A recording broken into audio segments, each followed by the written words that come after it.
All right, hello. Didn't mean to end the music there, but hey everybody, how's it going? Hello. Hi Rose. Hi Sable. Hi Slothy. There you go. Music back. I need to journal. No, I will not time you out. Hey everybody.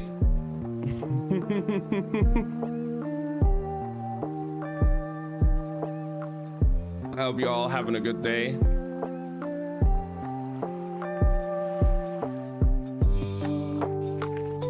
Handsome, what are you talking about? Day is better now. That's good.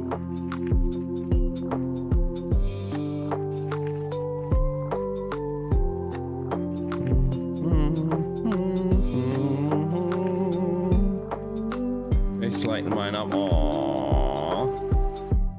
Cute. But yeah, guys, we're finally starting a new book. We're done with the craziness of the adventures of Kaz and his crew. We're now starting a new series. Well, in a way, I guess, because it is a continuation of a different series we've played. We've read, so yeah, I'm very much looking forward to it. And like, I think almost every, I need to check that. I don't think the other Schwab books had that, except Adi LaRue.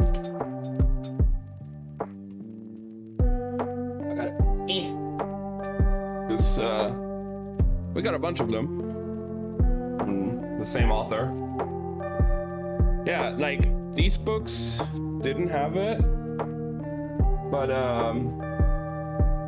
both Adi and the new one, they have like a little bit of like embossed letters you can like feel over, and they have like a bit of a shine on them. It's really cool. I like that. On this one as well, like these threads here also have like a little bit of like a feel, like a tactile feel to them. There you go. It's pretty cool. Not me being jealous of a book, don't worry. My hands will be even more thorough with you.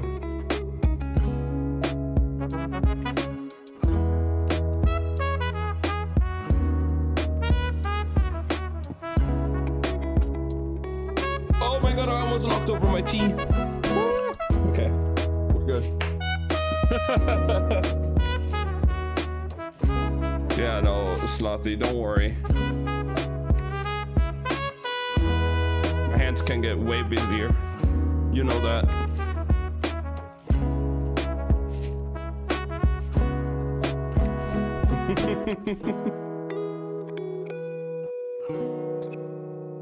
You guy, oh my god. Not the guy.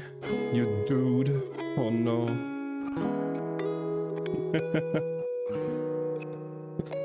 Take care, Slothy. I'll talk to you later.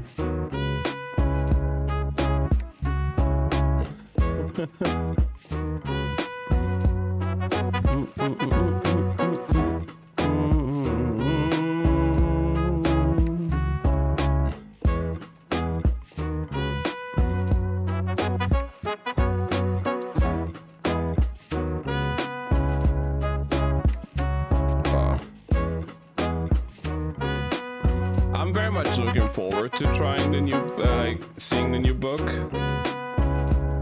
because I loved the trilogy that this is continuing.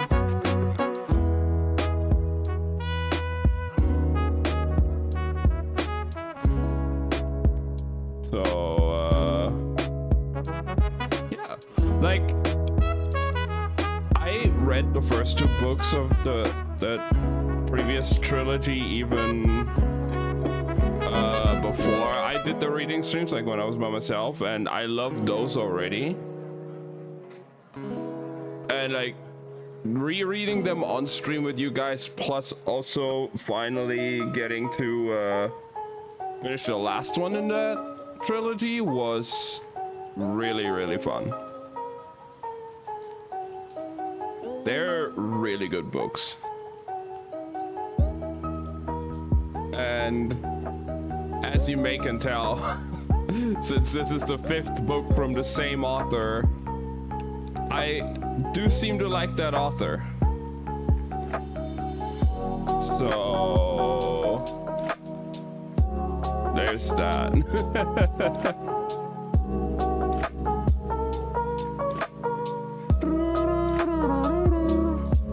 What the hell's going on outside?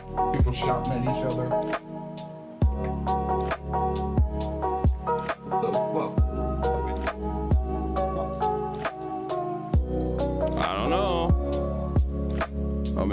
Also, I should turn down the music.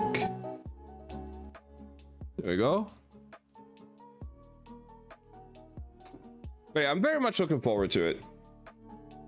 It's we were actually on Crooked Kingdom.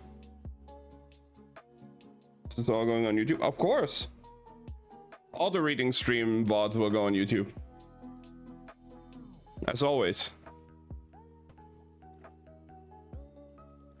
I still need to upload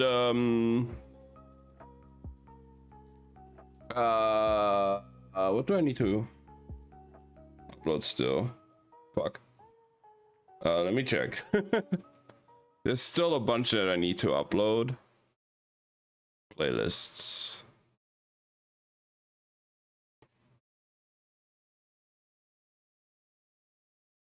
I thought I uploaded Addie LaRue.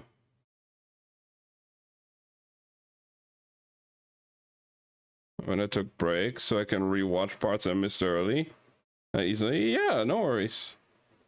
I thought I already uploaded Addie LaRue. Have I not? I guess I haven't. Okay. Yeah, I need to upload Addie LaRue. Actually, I need to upload the 4 Schwab books that we read. Addie LaRue and the trilogy. And then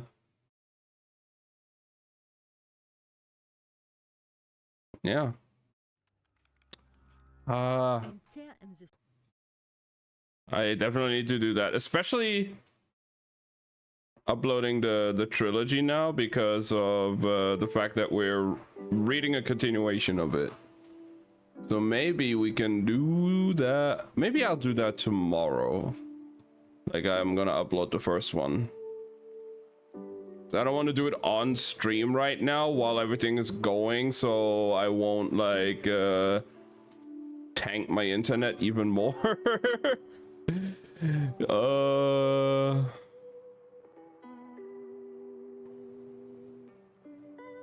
For the ultrasound test, let's go.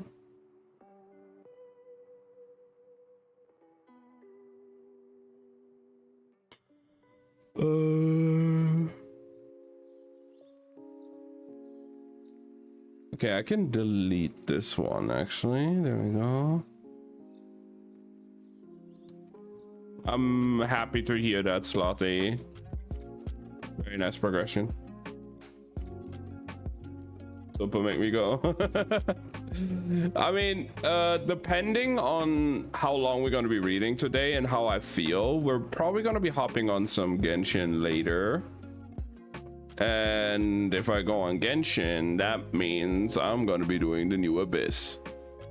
Because I still have not done it.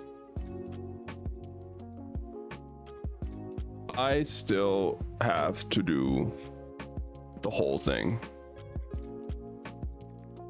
6 hours sleep right now. Hey, that's totally fine. But yeah, I know at least with like floor 11, like I know the monster lineup for floor 11 and 12.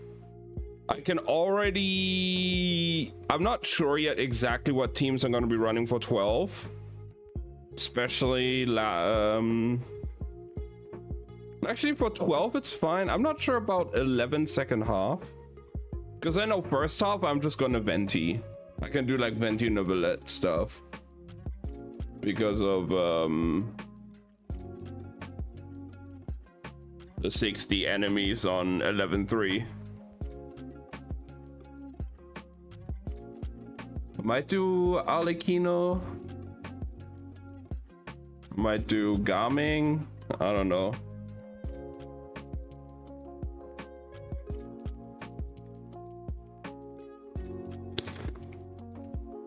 I'm definitely gonna... I don't think I'm gonna struggle too much. I say that now, but watch me later, like in like 5 hours or something, try and do it and absolutely get shit on. Like, watch me just get absolutely destroyed.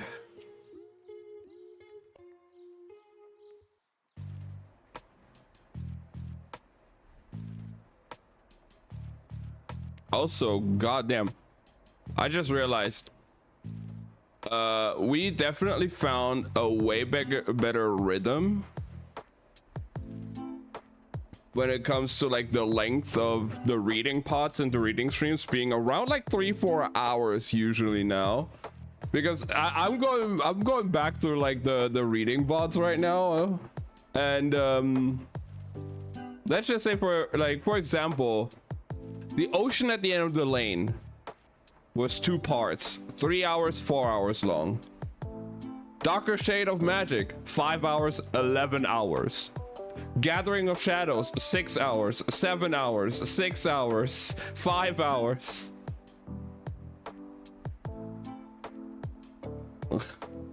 Conjuring of Light finale, 11 hours.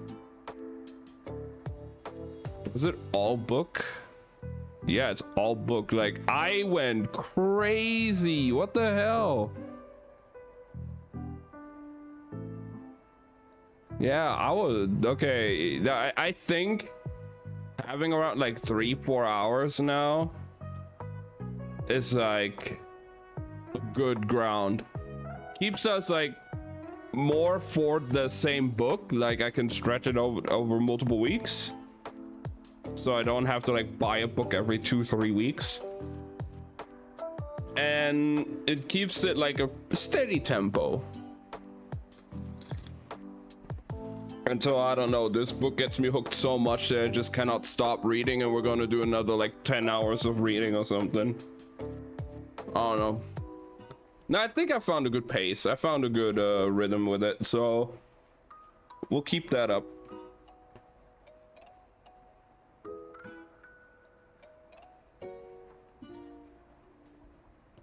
Mm-hmm. We're keeping a nice steady stream of it going. Oh my god. Why?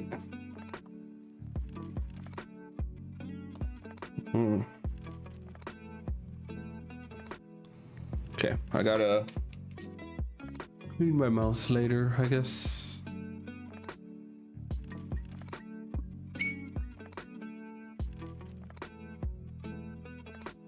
Airline moment, what do you mean?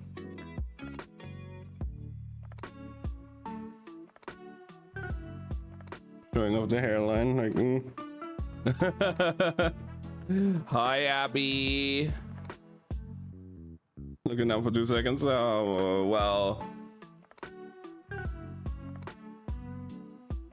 I'm sure you would like if I looked down at you.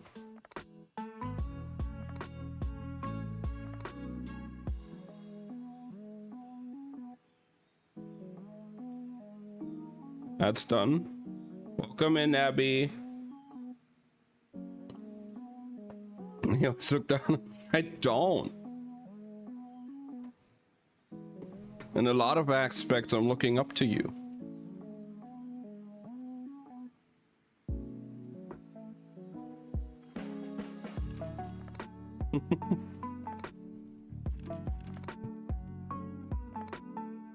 How are you doing, Abby? That's how you make me. Not allowed to die. Crying is okay, but no dying. Lonely, aww. I hope we can keep you a little bit of company here today.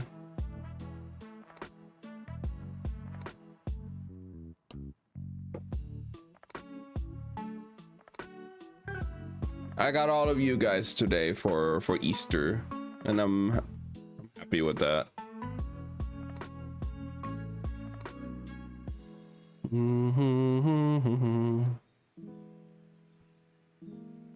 And we're starting out with a new book today.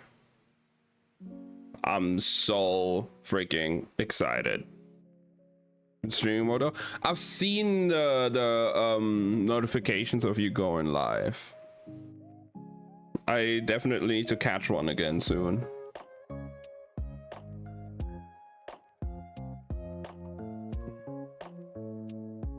Man, this tea's so good. Anyone wanna sip of this tea?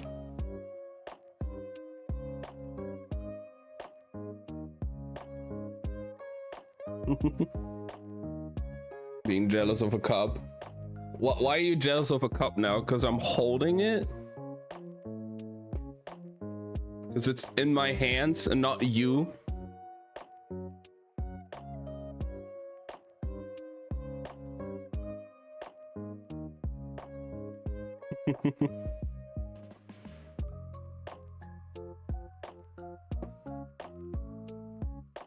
Gonna cry in a corner now. I was busy, and most of the time I saw those like notifications after I woke up on my phone.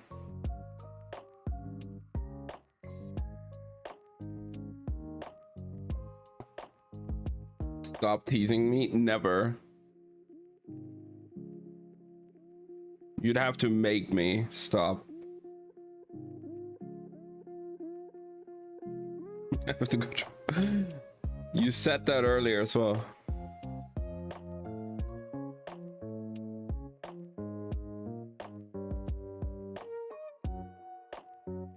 Why would I stop with that, Slothy? Huh?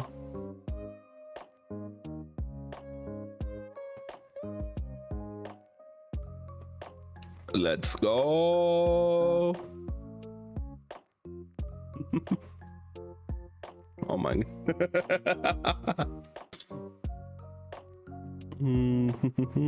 Okay. I guess some honey came down on the side or something, because like I don't know why. It feels like there's some honey on the cup, even though I poured the honey like very, very carefully. But my fingers be sticky. I'm dripping too. You might want to take care of that. Sadly, I can't help you with that right now. Even though I would like to.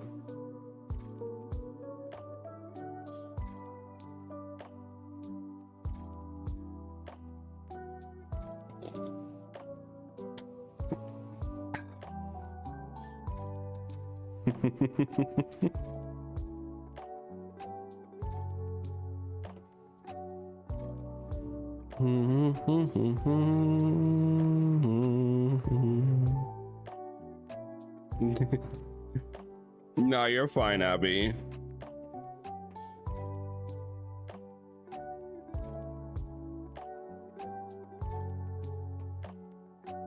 I would love if you would stay here too.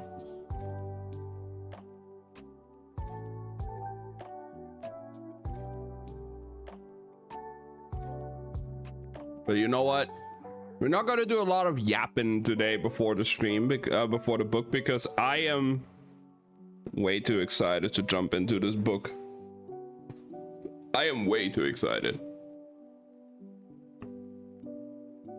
I will be right back though again real quick. I'm gonna wash my hands again or something because of that honey residue or whatever that's like on the cup. We just finished the tea and then okay, back. The docs. The last like few reading streams have just been like the first hour and a half or something is just us talking, just not even reading the book or anything, just, you know, just like this. We're just hanging out, talking, chatting shit, catching up with each other.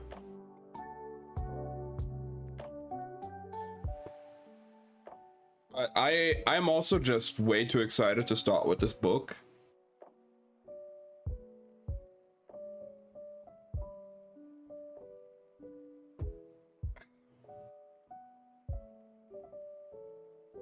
Because it's Kel and Lila again. Like, come on. We got our favorite duo, Kel and Lila, back in action in a new series.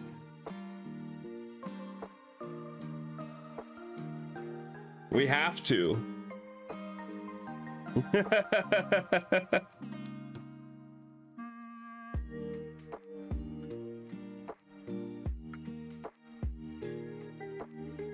We love Kel and Lila over here. They're amazing.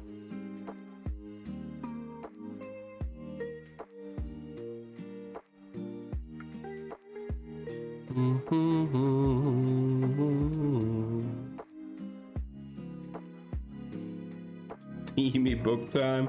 We'll see how steamy this one gets. If it's Schwab, they always have a little bit of like fun time in there, it seems. Like even Adi LaRue had some nice had some like steamy time in there.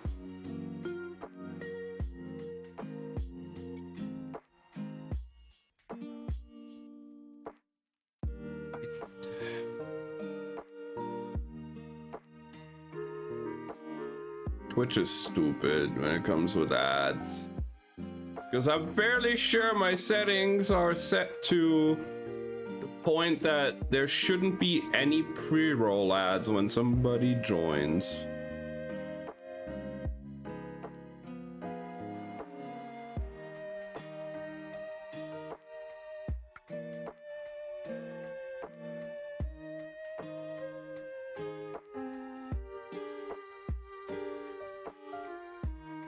Yeah. I don't know.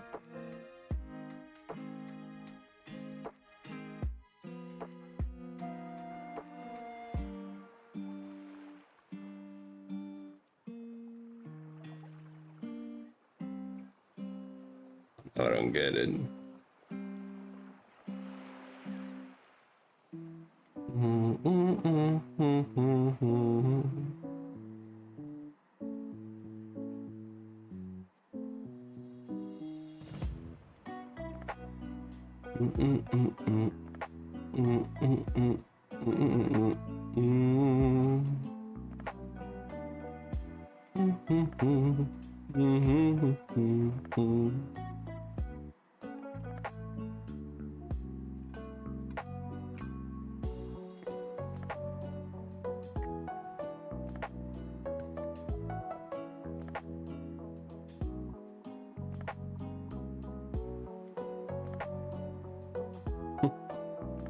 Good now, welcome back, Abby.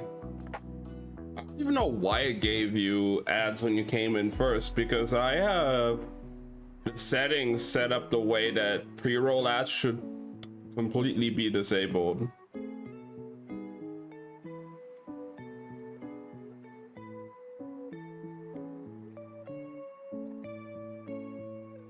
So I don't know.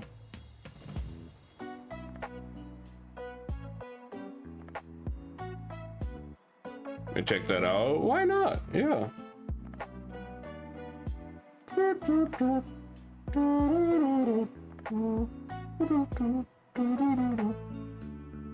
yeah, I literally have it set to the lowest amount of ads I need to run.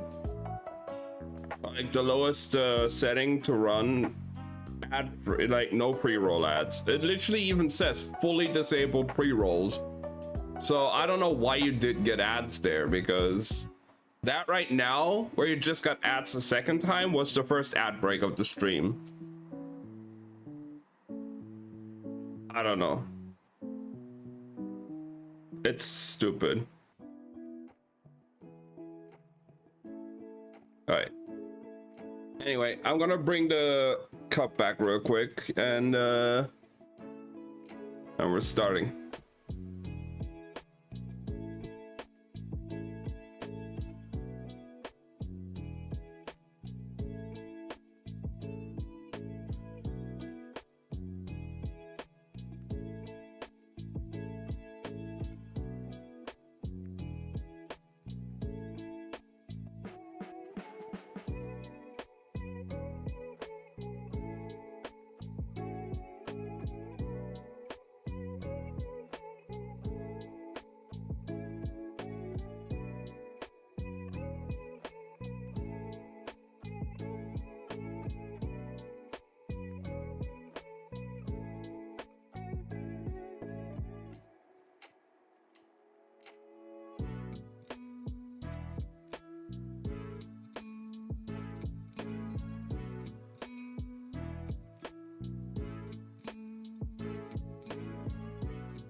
All right, I'm back. What kind of tea? It was a black tea base with orange and ginger flavor, and I added a bit of a honey in there as well. It was very nice.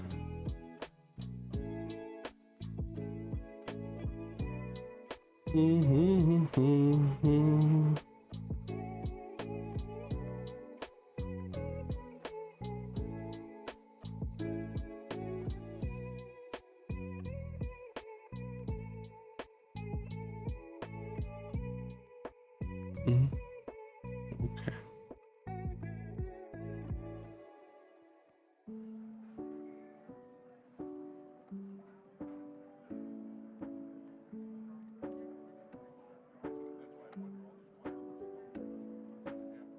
All right.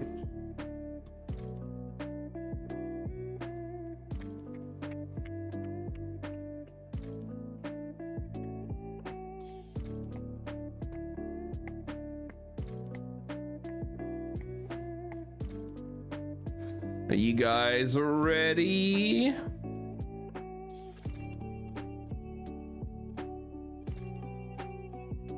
Because I am super excited.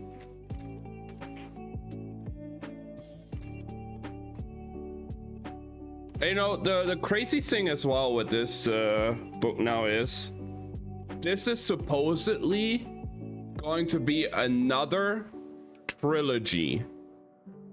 And this is the first one in the series, and that came out this year or like last year. So the second and third book aren't even out yet, but we're already reading the first one.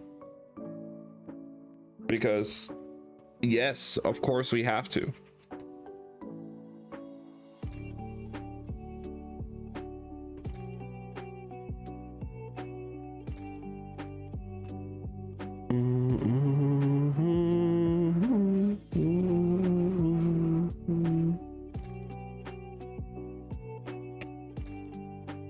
Let's start out then. We got the fragile threads of power.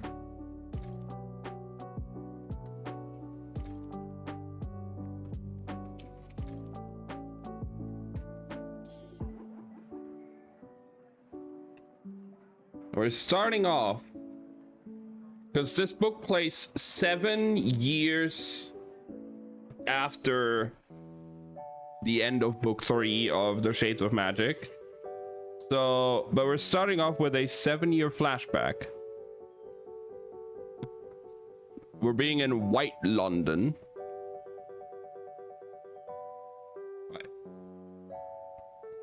It came in handy being small. People talked of growing up like it was some grand accomplishment, but small bodies could slip through narrow gaps and hide in tight corners, and get in and out of places other bodies wouldn't fit. Like a chimney. Korsica shimmied down the last few feet and dropped into the hearth, sending up a plume of soot. She held her breath, half to keep from inhaling ash and half to make sure no one was home. Lark had said the place was empty, that no one had ever come or gone in more than a week. But Korsica figured it was better to be silent than sorry. So she stayed crouched in the fireplace a few moments, waiting, listening, until she was sure she was alone.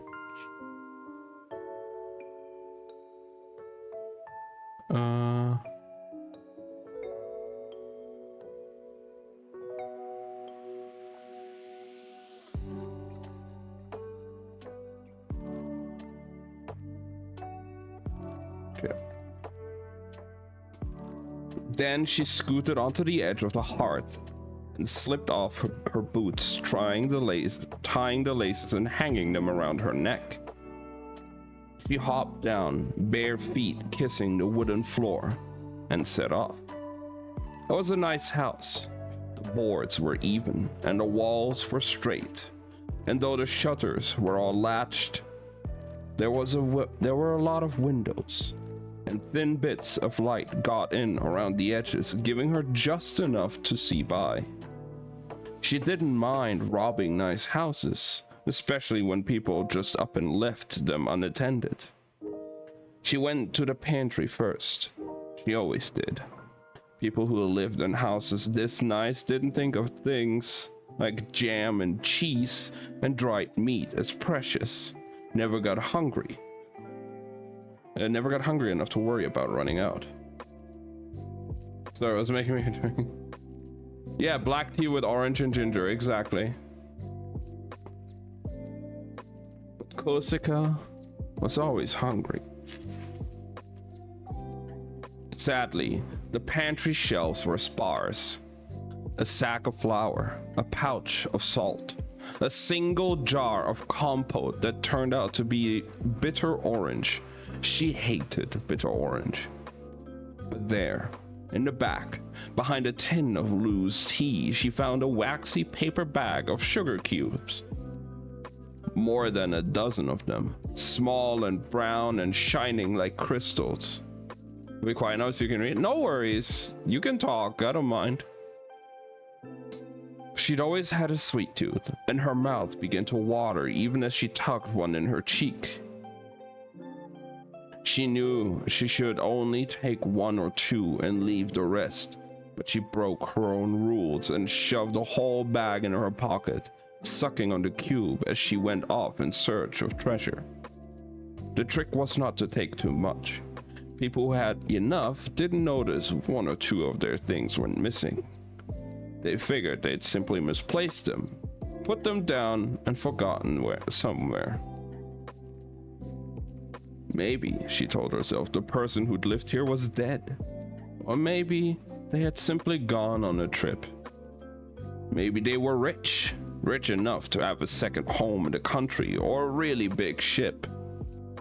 She tried to imagine what they were doing as she padded through the darkened room, opening cupboards and drawers looking for the giant glint of coins or metal or magic. Something twitched at the edge of her side, and Korsica jumped, dropping into a crouch before she realized it was only a mirror. A large, silvered-looking glass propped on the table. Too big to steal, but she still drifted toward it. Had to stand on her toes to see her face reflected back. Korsica didn't know how old she was. somewhere between 6 and 7.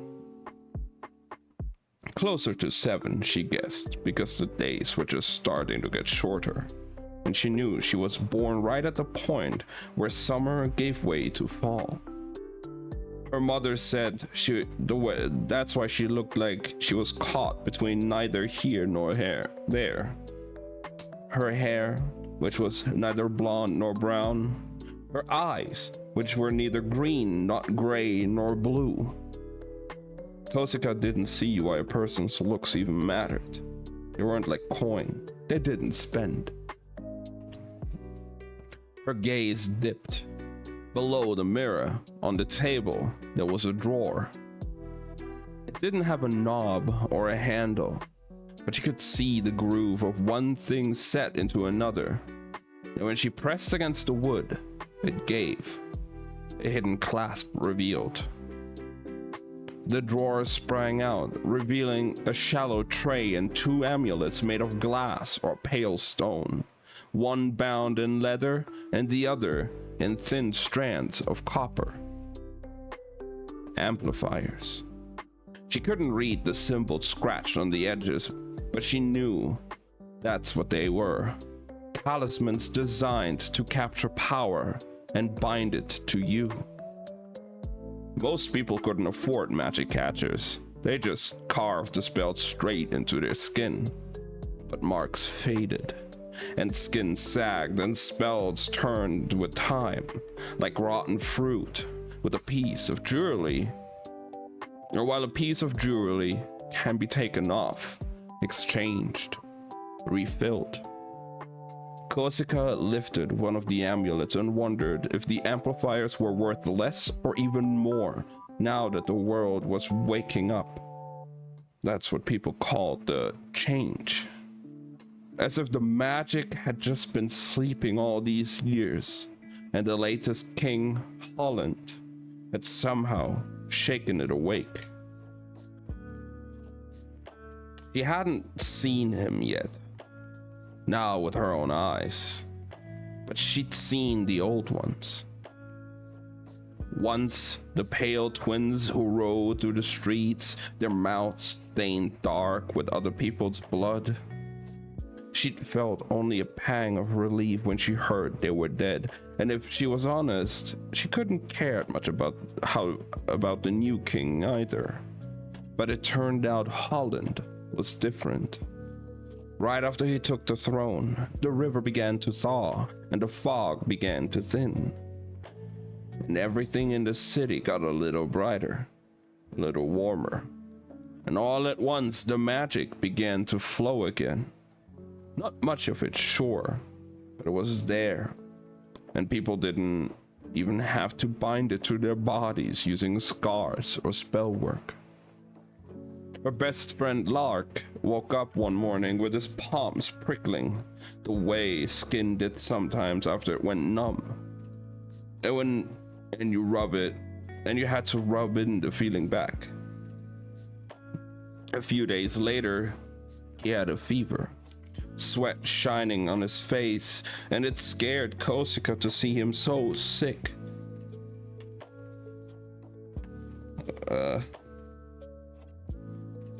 Let me turn the page. There we go. She tried to swallow up the fear, but it made her stomach hurt, and all night she lay awake, convinced that he would die and she'd even be more alone. But then, the next day, there he was, looking fine. He ran toward her, pulled her into an alley, and held out his hands, cupped together, like he had a secret inside. And when he opened his fingers, Kosika gasped. There, floating in his palms, was a small blue flame. And Dark wasn't the only one.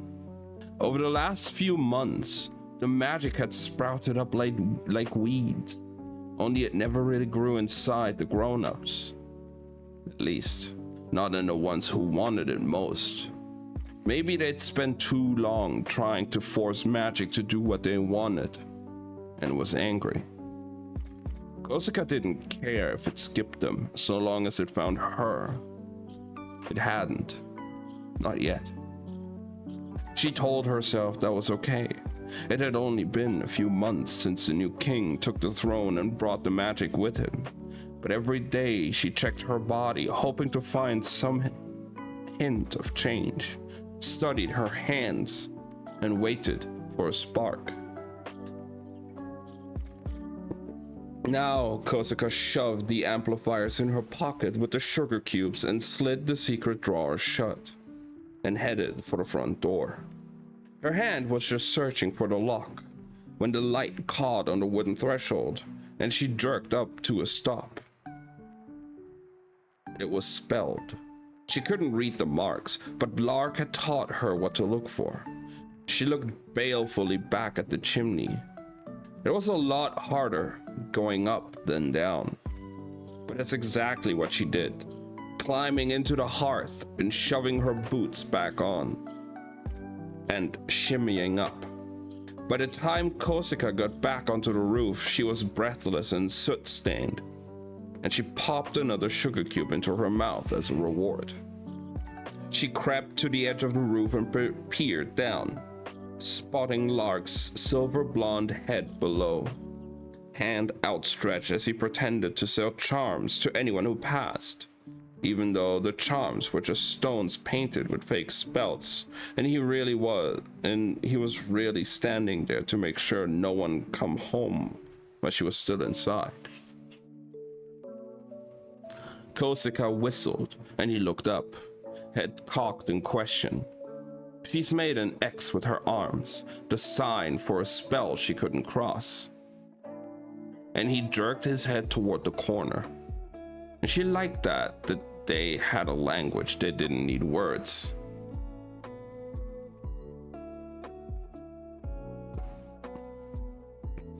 She went to the other side of the roof and lowered herself down the gutter, dropping to her crouch on the paving stones below.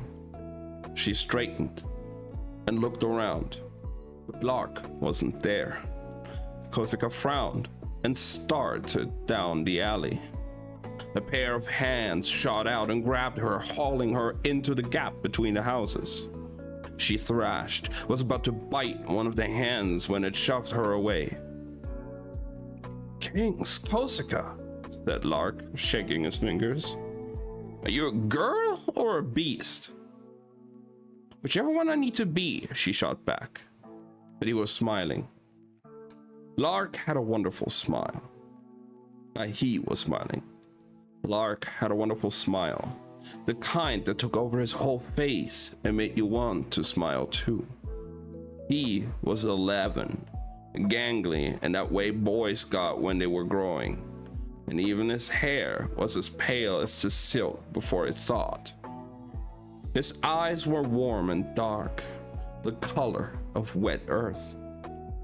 He reached out and patted the soot off her clothes. "Find anything good?" Kosika took out the amplifiers. He turned them over in his hands, and she knew he could read the spells. Knew they were a good find by the way he studied them, nodding to himself. She didn't tell Lark about the sugar, and she felt a little bad about it. But she told herself he didn't like sweet things, not as much as she did, and it was her reward for doing the hard work, the kind that got you caught. And if she'd learned anything from her mother, it was that you had to look out for yourself. Her mother, who had always treated her like a burden, a small thief squatting in her house, eating her food and sleeping in her bed and stealing her heat. And for a long time, Kosika would have given anything to be noticed, to feel wanted by someone else. Then children started waking up with the fire in their hands and wind beneath their feet, or water tipping toward them, like they were downhill. And Kosika's mother started noticing her, studying her, a hunger in her eyes. These days she did her best to stay out of the way. Lark pocketed the amulets. She knew whatever he got for them, he'd give her half. He always did. They were a team. He ruffled her in between hair, and she pretended not to like the way it felt. The weight of his hand on her head. She didn't have a big brother, but he made her feel like she did. And then he gave her a gentle push and they broke apart. Lark toward wherever it was he went, and Kosika toward home. She slowed as the house came into sight. It was small and thin, like a book on a shelf squeezed between two others on a road barely large enough for a cart, let alone a carriage. There was a carriage parked in front and a short man standing by the front door. The stranger wasn't knocking, just standing there, smoking a taper, thin white smoke pluming around his head. His skin was covered in tattoos, the kind the grown-ups used to bind magic to them. He had even more than her mother's. The marks ran over his hand and up his arms, disappearing under his shirt and reappearing at his throat. She wondered if that meant he was strong or weak. As if the man could feel her thinking, his head swiveled toward her and Kosika darted back into the shadow of the nearest alley. She went around to the back of the house, climbed the crates beneath the window. She slid the frame up, even though it was stiff, and she'd always had a fear that it would swing back down and cut her head right off as she was climbing through. But it didn't, and she shimmied over the sill and dropped to the floor, holding her breath. She heard voices in the kitchen. One was her mother's, but she didn't recognize the other. There was a sound, too. Clink, clink, clink of metal. Kosika crept down the hall and peered around the doorway and saw her mother and another man sitting at the table. Kosika's mother looked like she always did, thin, attired and thin, like a piece of dried fruit, and all the softness sucked away. But the man she'd never seen before. He was stringy, like gristle. His hair tied back off his face, a black tattoo that looked like knots of rope traced the bones on his left hand, which hovered over a stack of coins. He lifted a few and let them fall, one by one, back onto the stack. That was the sound she'd heard. The clink, clink, clink, clink, clink, clink. Kosika. She jumped, startled by her mother's voice and by the kindness in it. Come here, said her mother, holding out her hand. Black brands ringed each of her hands and circled her wrist. And Kosika resisted the urge to back away because she didn't want to make her mother mad. She took a cautious step forward and her mother smiled. And Kosika should have known then to stop out of reach. But he took another slow step toward the table. Don't be rude, snapped her mother. And there, at least, was the tone she knew. Her magic hasn't come in yet, the mother added, addressing the man. But it will. She's a strong girl. Kosika smiled at that. Her mother didn't often say nice things. The man smiled too. And then he jerked forward, not with his whole body, just his tattooed hand. 1 second, it was there on the coins, and the next, it was around her wrist, pulling her close. Kosika stumbled, but he didn't let go. He twisted her palm up, exposing the underside of her forearm and the blue veins at her wrist. He said, awfully pale.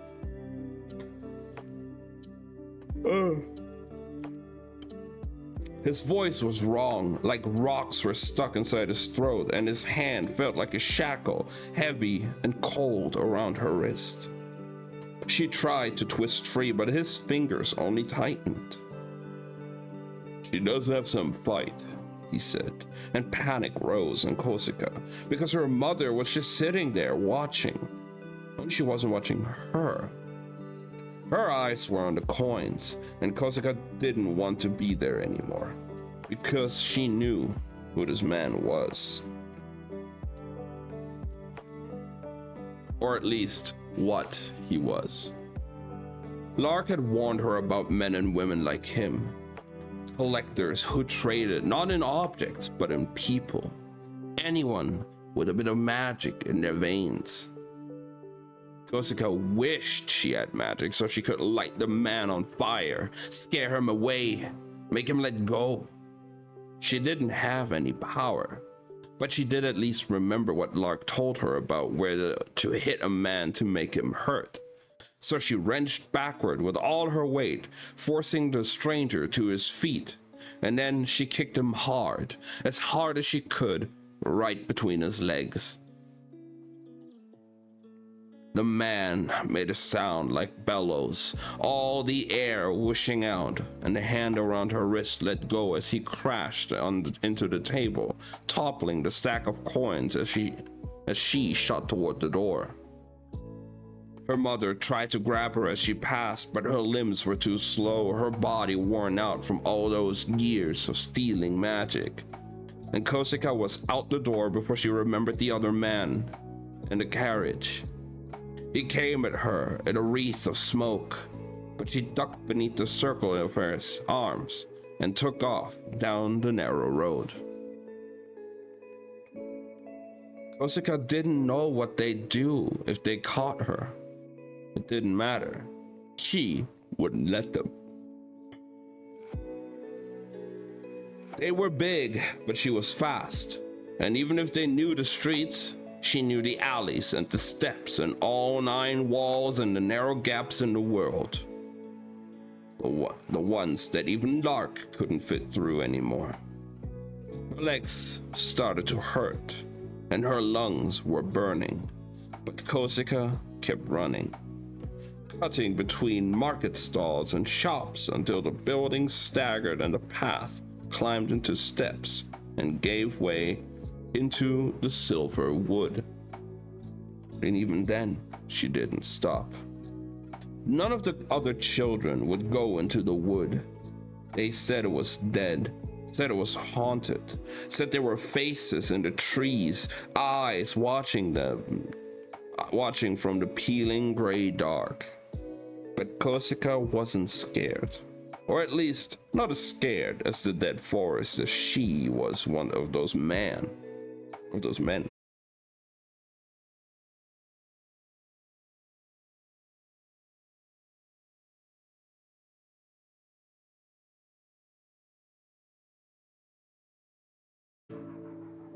So she went deeper, walking until she couldn't see the rooftops or the streets or the castle anymore, until it felt like she wasn't in the city at all, but somewhere else, somewhere calm, somewhere quiet. And then she saw him. The man was sitting on the ground, his back against a tree, his legs out and his chin dropped against his chest, limp as a rag doll. But the sight of him still made her gasp, the sound loud as a snapping stick in the silent woods. She clapped a hand over her mouth and ducked behind the nearest tree, expecting the man's head to jerk up, his hand to reach for a weapon. But he didn't move. He must have been asleep.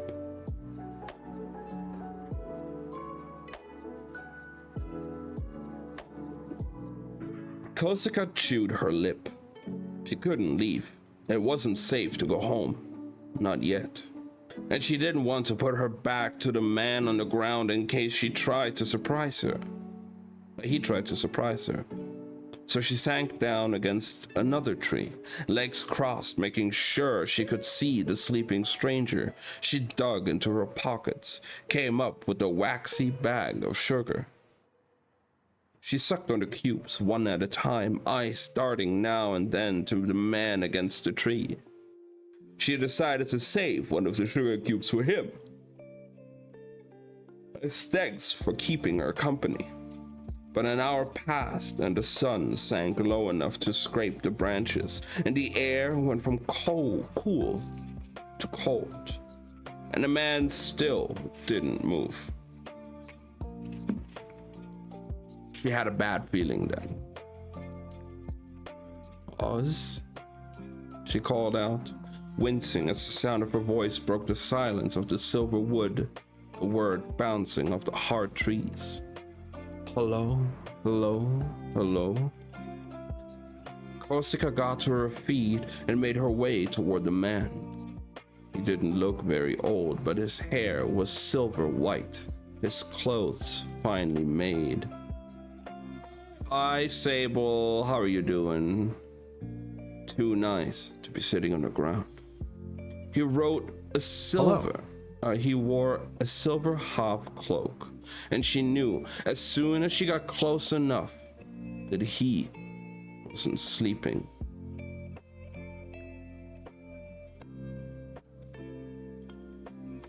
Just replying to the book fair. He was dead. Korsica had seen a dead body before, but it had been much different. Limbs askew and insides spilled out onto the cobblestones. There was no blood on the man beneath the tree. He looked like he'd just gotten tired and decided to sit down and rest. He never managed to get back up. One arm was draped in his lap, the other hung at his side. Korsica's gaze followed it down to his hand where it touched the ground.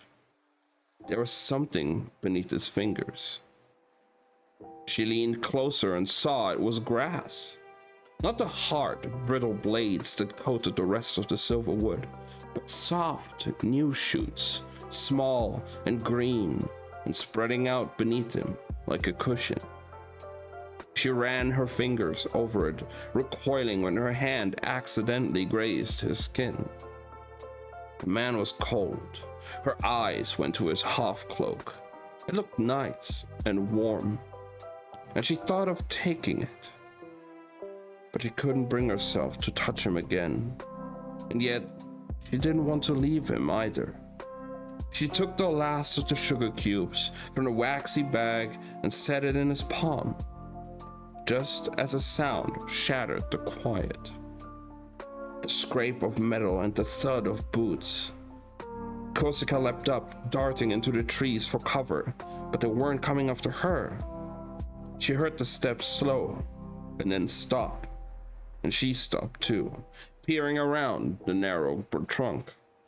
From there, she couldn't see the man on the ground, but she saw the soldiers standing over him.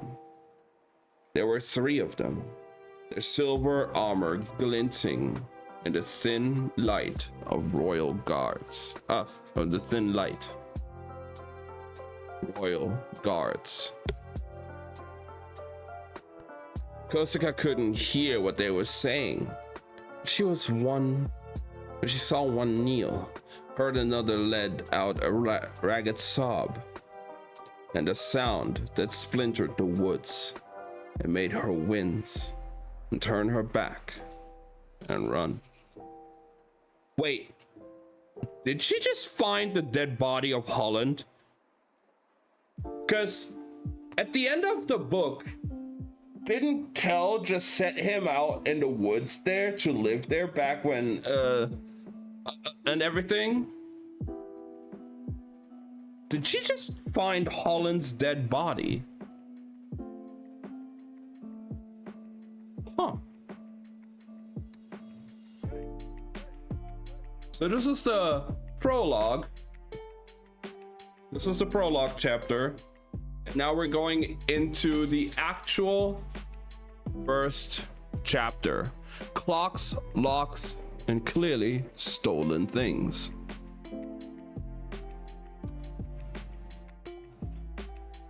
Now we're in Red London in the now. So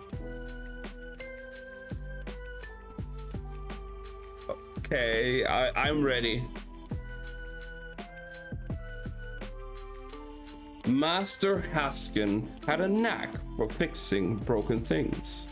The sign on the shop door said as much. as Halvir is Halnasvir, declared in neat gold font, once broken, soon repaired. Ostensibly, his business was devoted to the mending of clocks, locks, and household trinkets. Objects guided by simple magic, the minor cogs that turned in so many London homes. And of course, Master Haskin could fix a clock, but so could anyone with a decent ear and a basic understanding of the language of spells. No, most of the patrons that came through the black door of Haskin's shop brought stranger things, items salvaged from ships at sea or lifted from London streets or claimed abroad. Objects that arrived damaged or were broken in the course of acquisition, their spellwork having rattled loose, unraveled, or been ruined entirely. People brought all manner of things to Haskin's shop, and when they did, they invariably encountered his apprentice.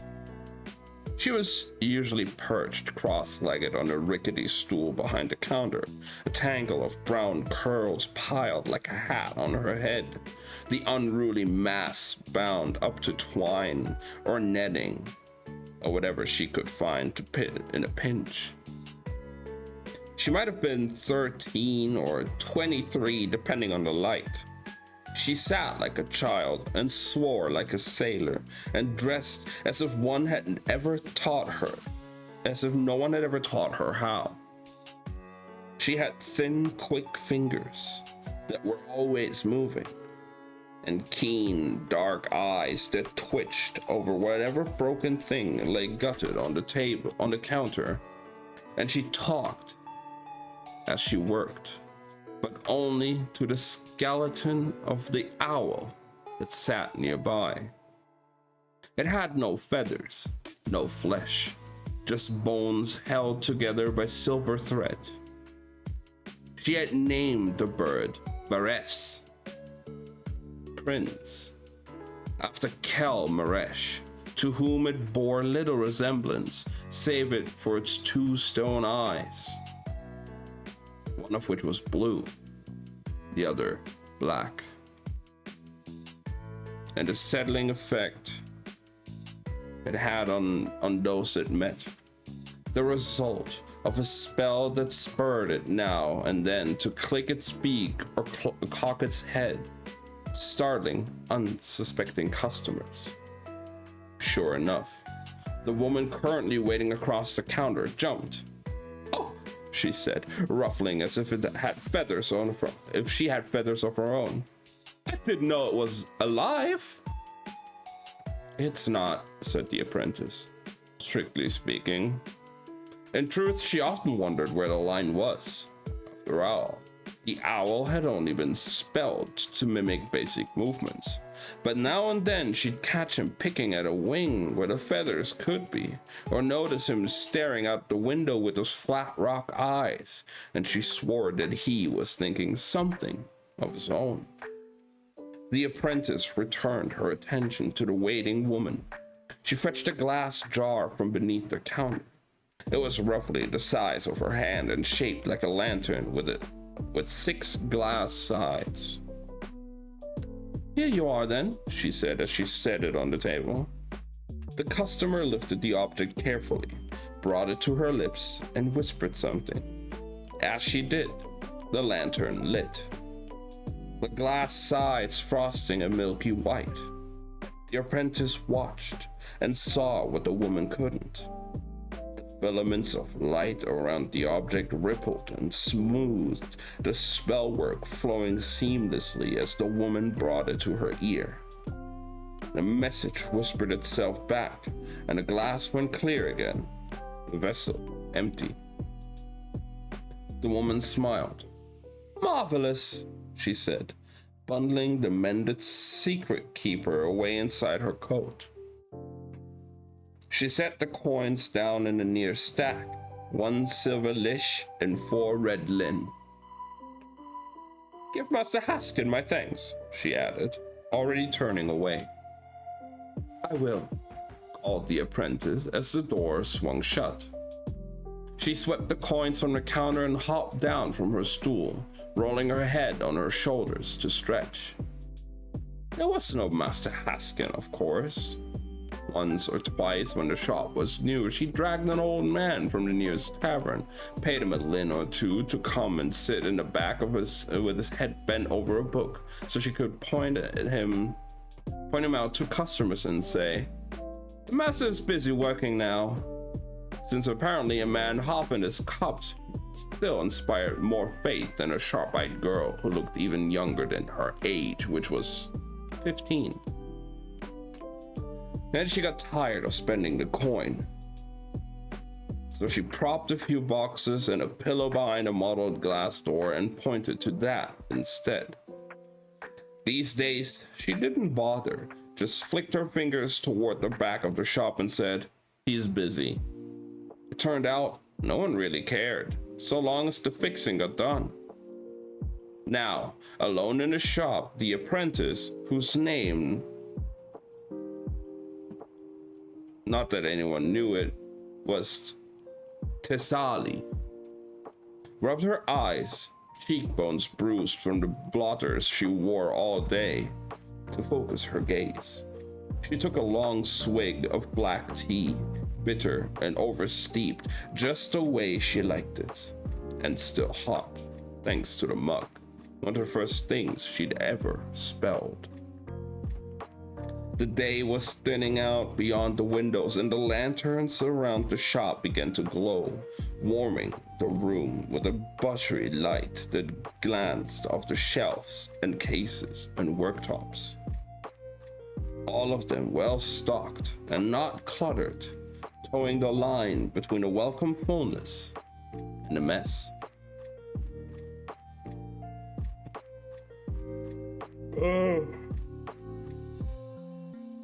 It was a balance Tess had learned from her father. Shops like this had to be careful. Too clean and it looked like you were lacking business. Too messy and customers would take that business elsewhere. If everything they saw was broken, they'd think you were no good at fixing. If everything they saw was fixed, they'd wonder why no one had come to claim it. Haskin's shop, her shop, struck the perfect balance.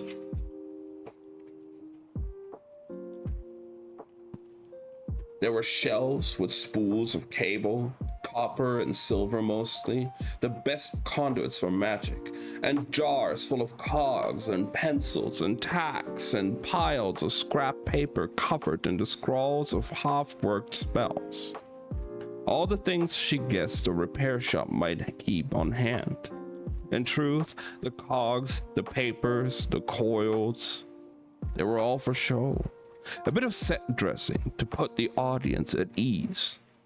A little sleight of hand to distract them from the truth.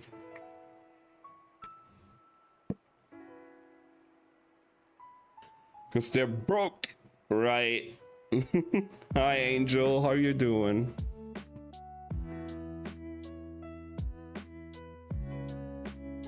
Oh, man.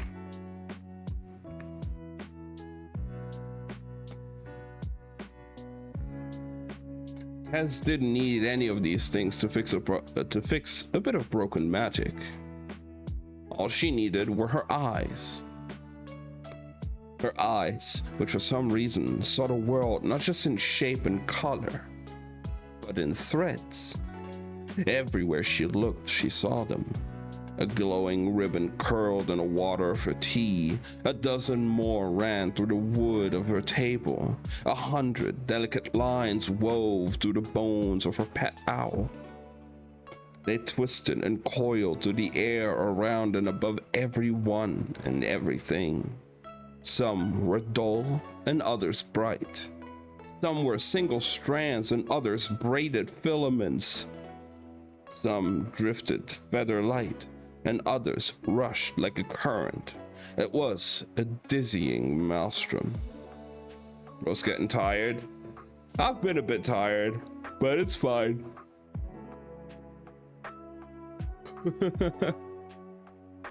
I'll be okay.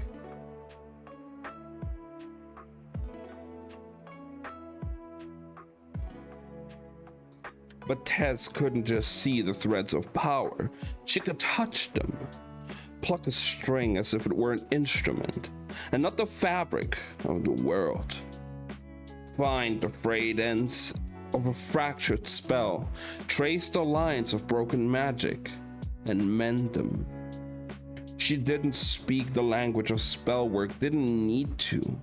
She knew the language of magic itself, knew it was a rare gift, and knew what people did to get their hands on rare things, which was exactly why she maintained the illusion of the shop. Varese clicked his beak and fluttered his featherless wings. She glanced at the little owl, and he stared back, then swiveled his head to the darkening streets beyond the glass. "Not yet," she said, finishing her tea. Better to wait a bit and see if any more business wandered in. A shop like Haskins had a different kind of client. Once darkness fell, Tess reached beneath the counter and pulled out a bundle of burlap, unfolding the cloth to reveal a sword. And it took up the pair of blotters. They looked like spectacles, though the gift lay not in the lens, but in the frames, heavy and black, the edges extending to either side like the blinders on a horse.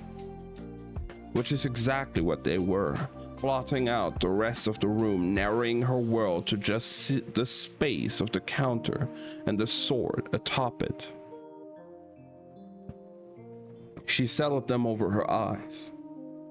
"See this?" She spoke to Varese, pointing to the steel. A spell had originally been etched into the flat side, but a portion of it had scraped away in a fight, reducing the blade from an unbreakable weapon to a scrap of flimsy metal. To Tess's eyes, the filaments of magic around the weapon were similarly frayed. "Spells are like bodies," she explained. "They go stiff and break down either from wear or neglect. Reset a bone wrong, and you might have a limp.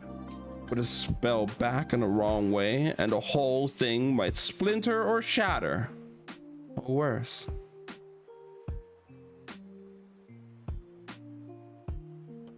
Lessons she had learned the hard way. Tess flexed her fingers and ran them through the air just over the steel. "A spell exists in two places," she continued, "on the metal and in the magic.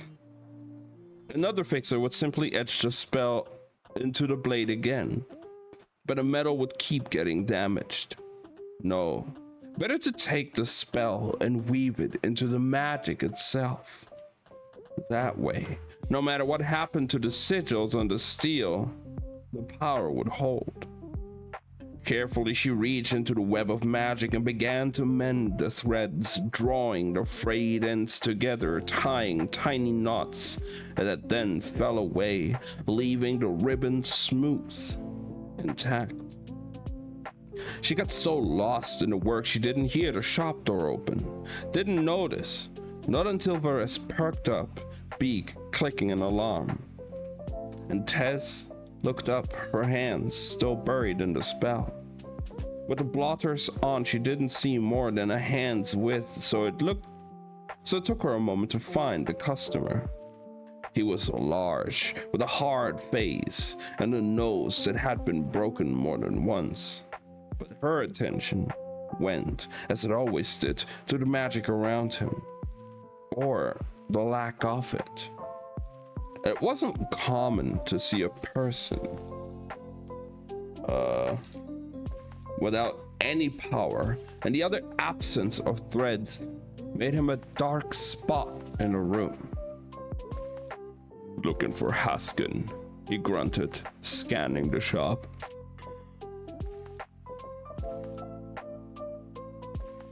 Tess carefully withdrew her fingers and tugged the goggles off, flicking the burlap back over the sword. "He's busy," she said, tipping her head toward the rear of the shop as if it were back there. "But I can help." The man gave her a look that made her hackles rise. She only got two kinds of looks: appraising and skeptical. Those who saw her as a woman and those who saw her as a girl. Both looks made her feel like a sack of grain being weighed, but she hated the latter more. That way, it was meant to make her feel small. The fact, sometimes it did. The man's hard eyes dropped to the sword, its hilt poking out from beneath the burlap. "You even old enough to handle magic?" Tess forced herself to smile, with teeth. "Why don't you show me what you have?" He grunted and reached into his coat pocket, withdrawing a leather cuff, setting it on the table. She knew exactly what it was, or rather, what it was meant to be. Would have known even if she hadn't glimpsed the black brand circling his left wrist as he set it down. That explained the lack of threats, the darkness in the air around him. He wasn't magicless by nature. He'd been marked with a limiter, which meant the crown had seen fit of stripping him of his power. Wait, what?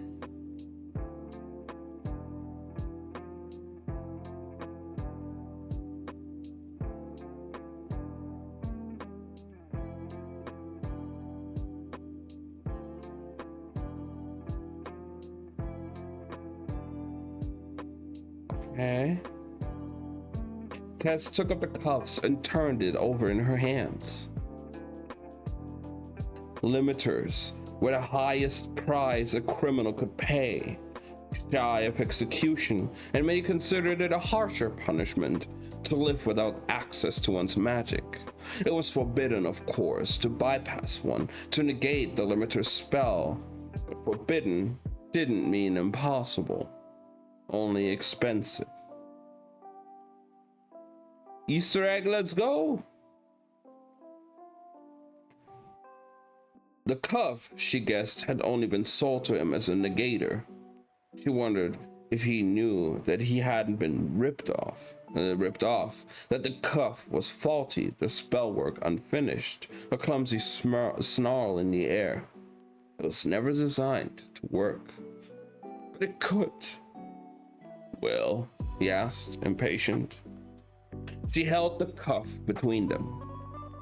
"Tell me," she said, "is this a clock, a lock, or a household trinket?" The man frowned. "Cares?" "No, it's a..." "This shop," she explained, "is licensed to repair clocks, locks, and household trinkets." He looked pointedly down at the sword sticking out of the burlap. "I was told." "It looks like a clock to me," she cut in. He stared at her. "But it's not a clock." His voice went up in the end, as if no longer certain. Tess sighed and gave him a weighted look. It took far too long for him to catch it. "Oh, yes." His eyes flicked down to the leather cuff, and then to the dead owl, which he just realized was watching him, before returning to the strange girl across the counter. "Well then, it's a clock." Well then, it's a clock." "Excellent," she said, pulling a box from beneath the counter and dropping the forbidden object inside. "So you can fix it?" "Of course," Tess said with a cheerful grin. "Master Haskin can fix anything." She tore off a small black trinket with the shop's sigil and a number printed in gold. "It'll be ready in a week." She watched the man go, muttering about clocks as the door swung shut behind him. She started to wonder what he'd done to earn that limiter, but caught herself. Curiosity was more danger than a curse. She didn't survive by asking questions. It was late enough now, the tide of foot traffic beyond the shop retreating as the residents of the Shal turned their attention toward darker pursuits. It got a bad reputation, the Shal, and sure, it could be a rough place. The taverns catered to those who'd rather not cross paths with the crown. Half the coin used in the shops had come from someone else's pockets, and residents turned their backs at the sound of a cry or a fight instead of running in to stop it. But people relied on Haskins' shop to fix and fence, and not ask questions, and everyone knew that she was his apprentice. So Tez felt safe as she could ever be. She put away the unfinished sword, downed the last of her tea, and went about the business of locking up. Halfway to the door, the headache started. Tez knew it was only a matter of time because it made itself at home inside her skull, made it hard to see, to think, to do anything but sleep. The pain no longer took her up by surprise, but that didn't make it any less of a thief, stealing in behind her eyes, ransacking everything. "Avenoke, Huskin," she murmured to the empty shop, fishing the day's coin from the drawer with one hand and sweeping up Varese with the other. Heading past the shelves, and through the heavy curtain in the back. She had made a nest there, a corner for a kitchen, a loft with a bed. She kicked off her shoes and put the money in a metal tin behind the stove before heating up a bowl of soup. As it warmed, she freed her hair from the pile on her head, and it didn't come down so much as rise around her in a cloud of nut-brown curls. She shook her head, and a pencil tumbled out onto the table. She didn't remember sticking it there. Varese bent his skull to peck at the stick, and as she ate, soaking up broth with hunks of bread. If anyone had seen her then, it would have been easy to guess that the apprentice was young. Her bony elbows and sharp knees folded up onto the chair, the roundness of her face, the way she shoveled up soup into her mouth and kept up a one-sided conversation with the dead owl, talking out how she'd finished the negator until the headache sharpened and she sighed and pressed her palms against her eyes, light ghosting on the inside of the lids. It was the only time Tez longed for home, for her mother's cool hands on her brow and the white noise of the tide that stalled air like a salve.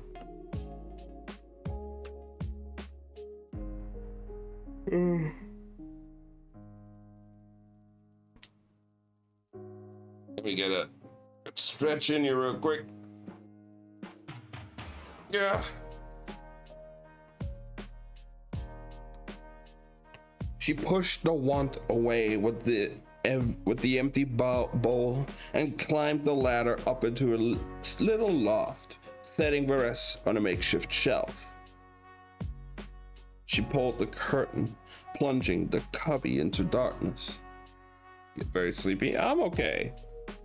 As close to dark as she could get, considering the glow of threads that hovered over her skin and ran through the little owl and the music box inside him. It was shaped like a cliff, small metal waves crashing up against shining rocks. She plucked a blue thread, setting the little box in motion. A soft whoosh filled the loft, the breath-like rhythm of the sea. "Was ihr Vres?" Tess whispered as she tied a thick cloth over her eyes, erasing the last of the light, and then curled up in the little bed at the back of Haskin's shop, letting the sound of waves draw her down to sleep.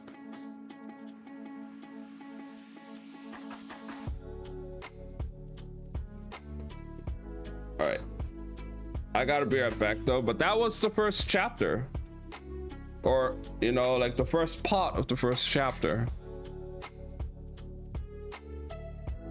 Man, okay, so I would assume Tess is gonna be a bit more of a focus in this story. The way she's getting introduced now as well. And the title of the book being Fragile Threads of Power. So I would assume that she's kind of like getting wound up into everything with the main characters.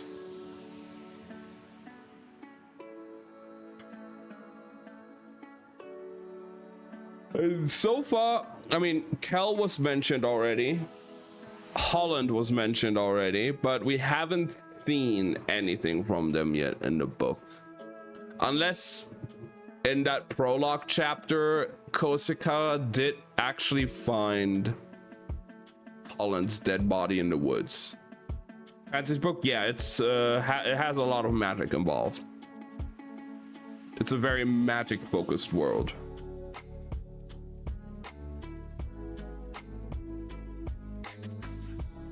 Yeah, I'll be right back, and then we're gonna continue with part 2.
All right, I'm back.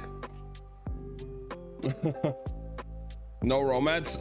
Knowing this author and some of the characters that will appear in this, I would say there will be. And probably some spicy scenes. I don't know. And the chapter is called Clocks, Locks, and Clearly Stolen Things.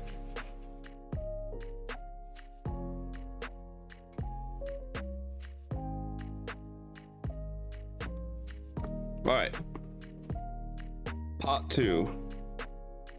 The merchant's son sat at the Gilded Fish pretending to read about pirates. Pretending to read because the light was too low, and even if it weren't, he could hardly be expected to focus on the book in front of him, which he knew by heart.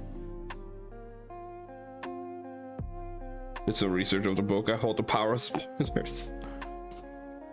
I know the other 3 books in the same universe. This is a continuation of the trilogy that we read before.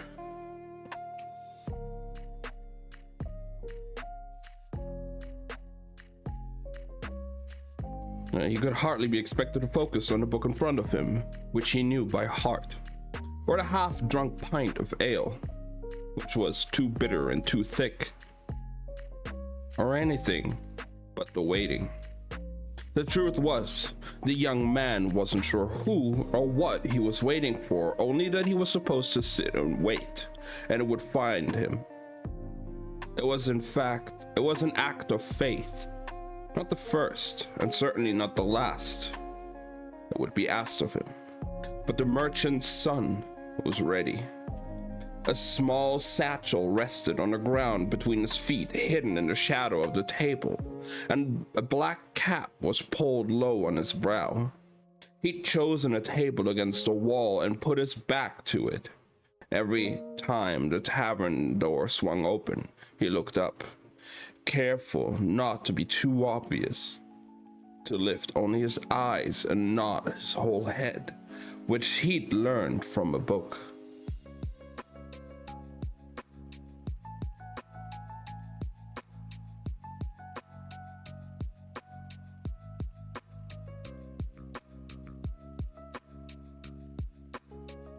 Yeah, the very first thing with Kosika, that was like a little introduction to another character that will probably appear a bit later, 7 years ago. Now we're in the now with that woman that can see the threads of magic itself.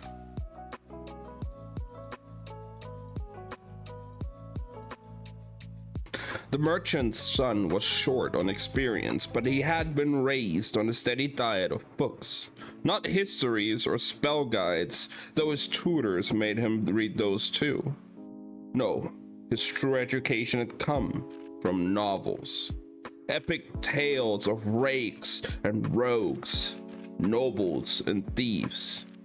But most of all, of heroes. His favorite was The Legend of Oleg, a saga about a penniless orphan who grows up to the world's greatest magician / sailor / spy. In the third book, he discovers he's actually of Ostra blood and is welcomed into court, only to learn that the nobles are all rotten, worse than the scoundrels he's facing at the sea.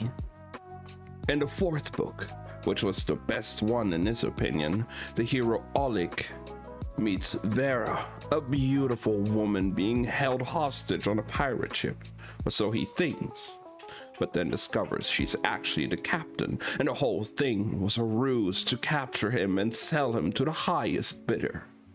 He escapes, and after that, Vera becomes his greatest foe, but never quite his equal, because Oleg is the hero.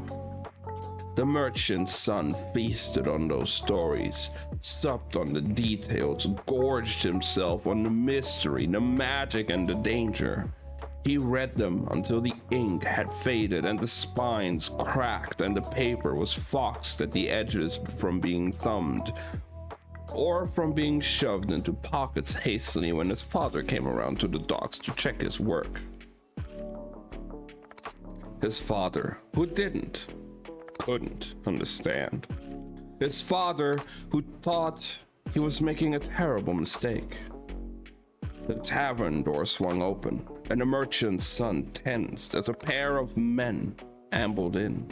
But they didn't look around, didn't notice him or the black cap he was told to wear. Still, he watched them cross the room to a table on the other side, watched them flag the barkeep, watched them settle in. He'd only been in London a few weeks, and everything still felt new. From the accents, which were sharper than he'd grown up with, to the gestures, to the clothes, and the current fashion of wearing them in layers so that each outfit could be peeled apart to reveal another, depending on the weather or the company. The merchant's son searched their faces. He was a wind magician by birth, but those were common. He had a second, more valuable skill, a keen eye for details, and with it, a knack for spotting lies. His father appreciated the talent because it came in handy when asking sailors about their inventory. How a crate was lost, why a purchase had fallen through or vanished en route.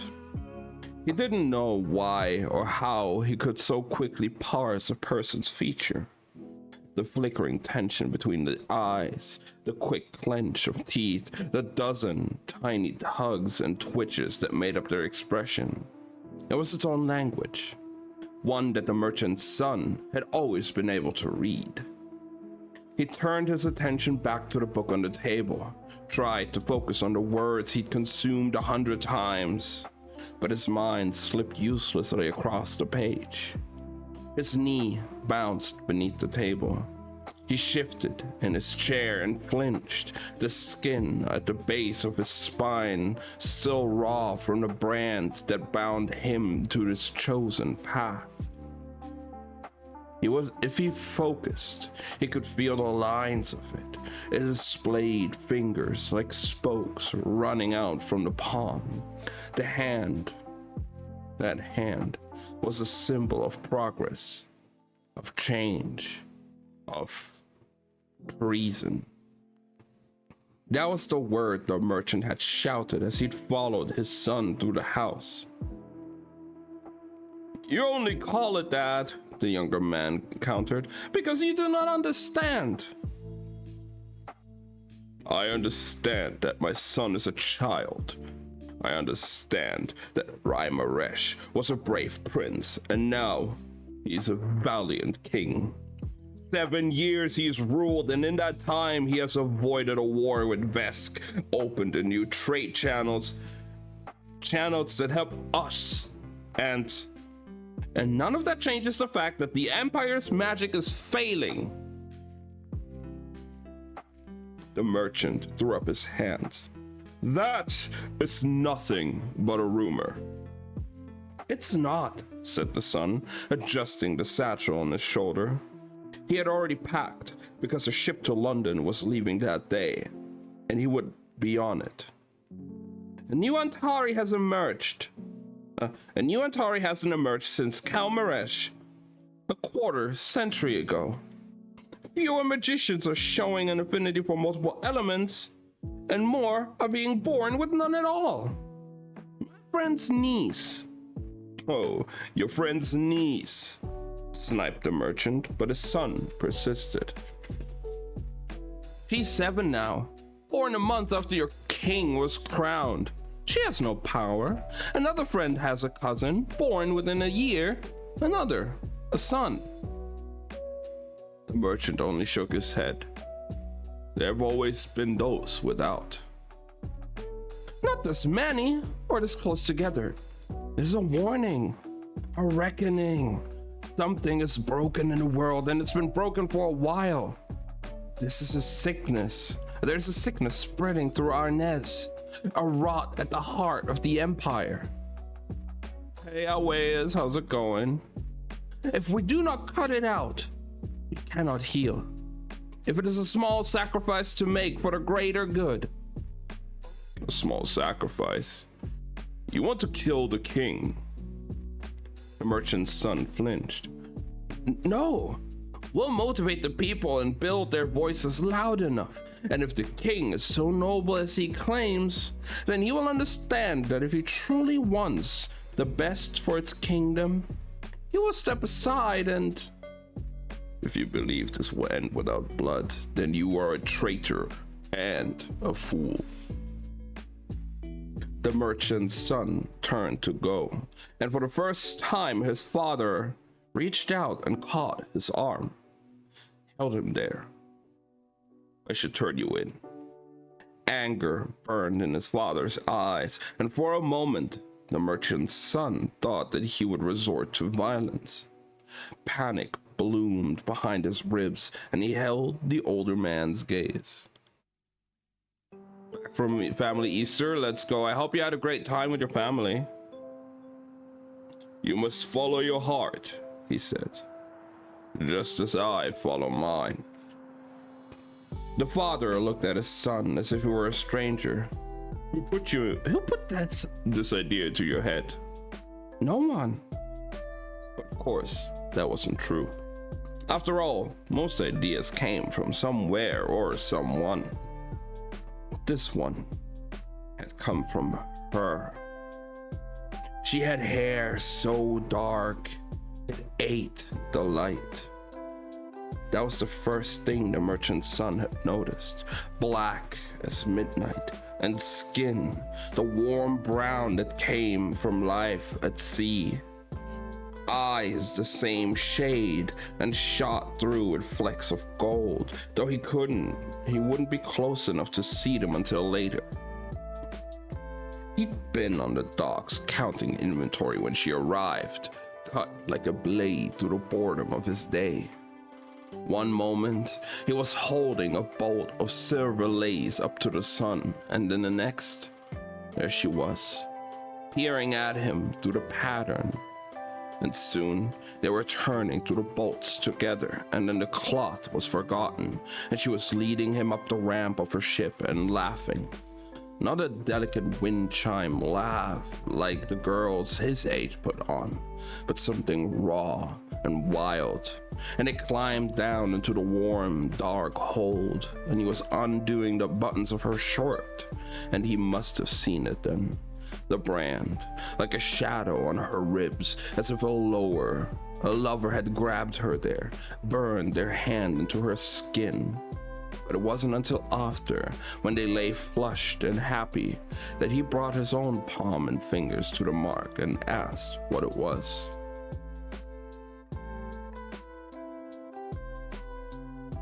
I haven't, Angel, and if you do that, you might get banned. And in the darkened hold, she's told him about the movement that had started, how fast and strong it had grown.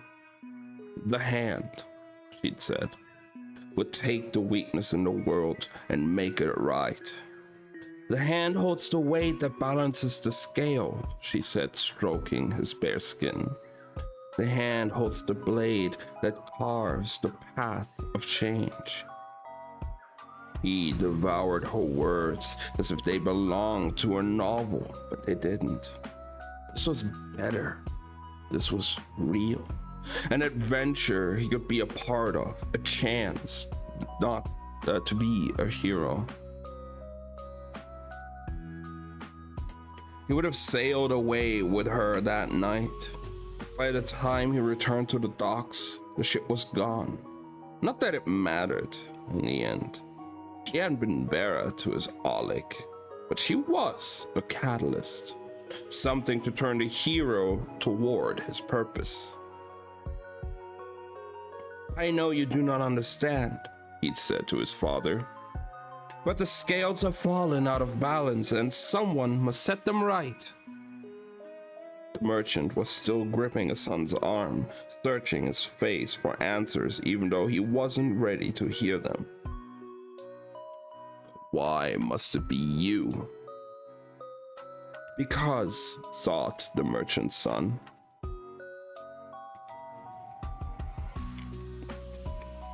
because he had lived 22 years and had yet to do anything of consequence, because he lay awake at night and longed for an adventure, because he wanted a chance to matter, to make a difference in the world. And this was it. But he knew he couldn't say any of that. Not to his father. So he simply met the merchant's eye and said, "Because I can."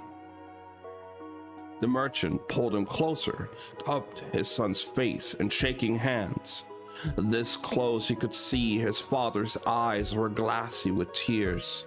Something in him slipped and faltered then. Doubt began creeping in. Then his father spoke.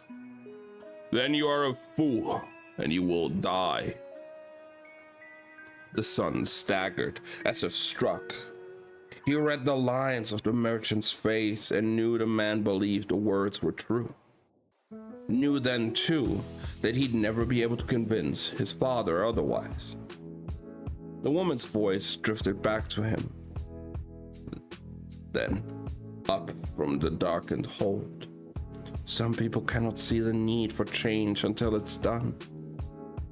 His nerves hardened, and so did his resolve. "You're wrong," he said quietly, "and I will show you." With that, the merchant's son pulled free of his father's hand and walked out. This time, no one stopped him. That had been a month ago. A month, so little time, and yet so much had changed. He had the brand, and now he had the mission. The door to the Gilded Fish swung open, and a man strolled in. His gaze swept over the tables before landing on the merchant's son. He broke into a smile as if they were old friends. And even if their look had been leveled at someone else, the merchant's son would have known it was a lie. "There you are," called the stranger as he strolled over to the table. He had the gait of a sailor, the bearing of a guard. "Sorry, I'm late." "That's all right," said the merchant's son, even as a nervous energy rolled through him, half excitement and half fear. The other man carried no satchel, and weren't there supposed to be two of them? But before he could say more, the stranger cut in. "Come on then," he said cheerfully. "Boat's already at the dock." He tucked the book in his back pocket and rose, dropped a coin on the table, and threw back the last of his ale, forgetting that the reason he'd left it to warm was because it was too bitter and too thick. It stuck now to the sides of his throat instead of going down. He tried not to cough, failed, forced a smile, one that the other man didn't catch because he'd already turned toward the door. As soon as they were outside, the other man's good humor fell away. The smile bled from his face, leaving something stern and hollow in its wake. It occurred to the merchant's son then that he didn't actually know the nature of their mission. I was never planned. I'll be careful next time. No, you're fine. I'm just saying, like, if somebody would spoil something, they would get banned.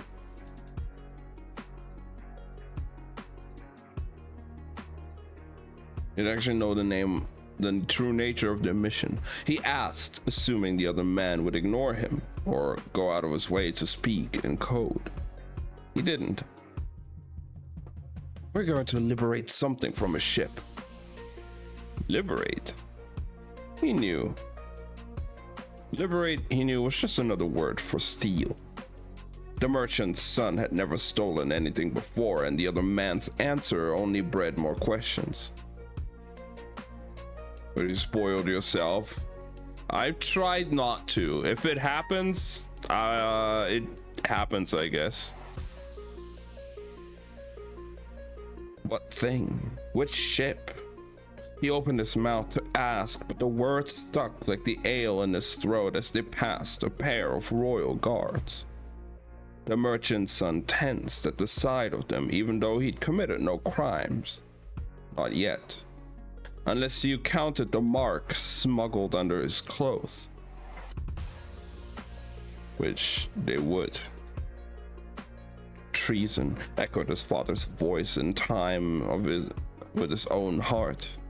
But then the other man raised a hand to the soldiers as if he knew them, and they nodded back. The merchant's son wondered if they knew the truth, or if the rebellion was simply that good at hiding in plain sight. The gilded fish sat less than a ship's length from the start of the London docks, so it was a short trip, one that ended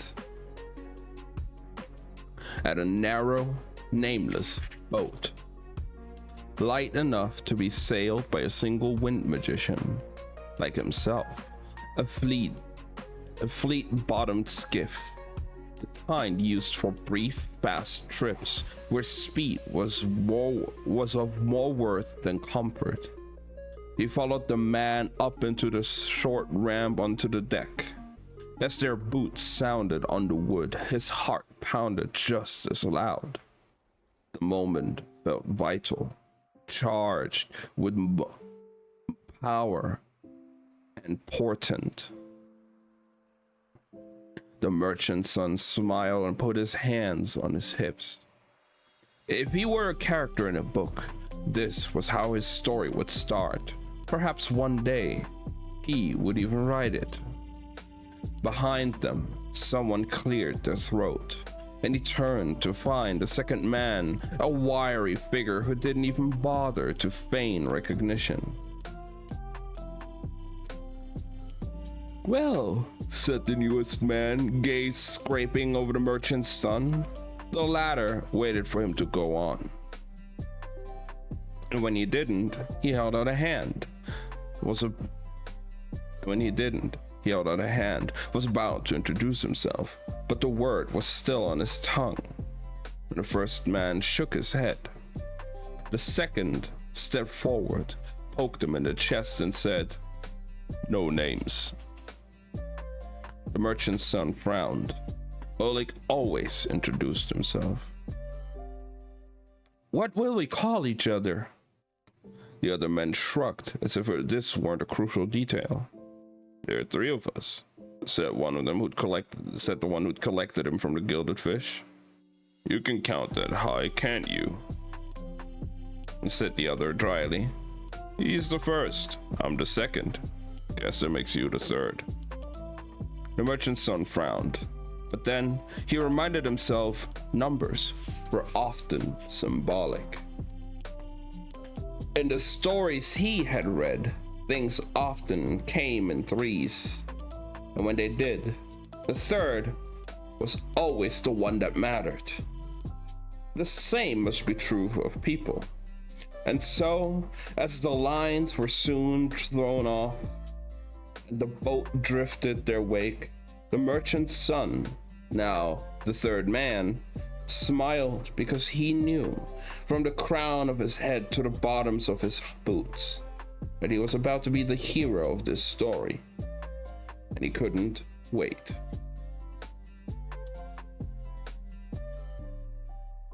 And that's part 2 over.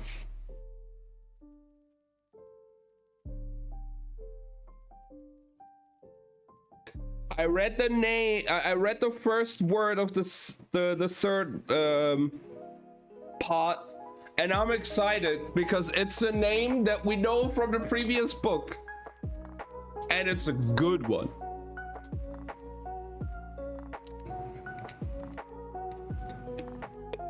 The name I read was Alucard Emery.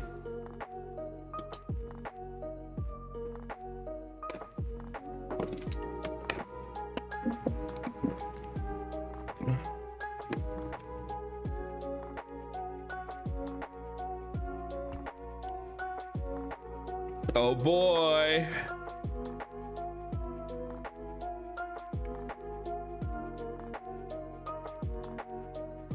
Time for part 3.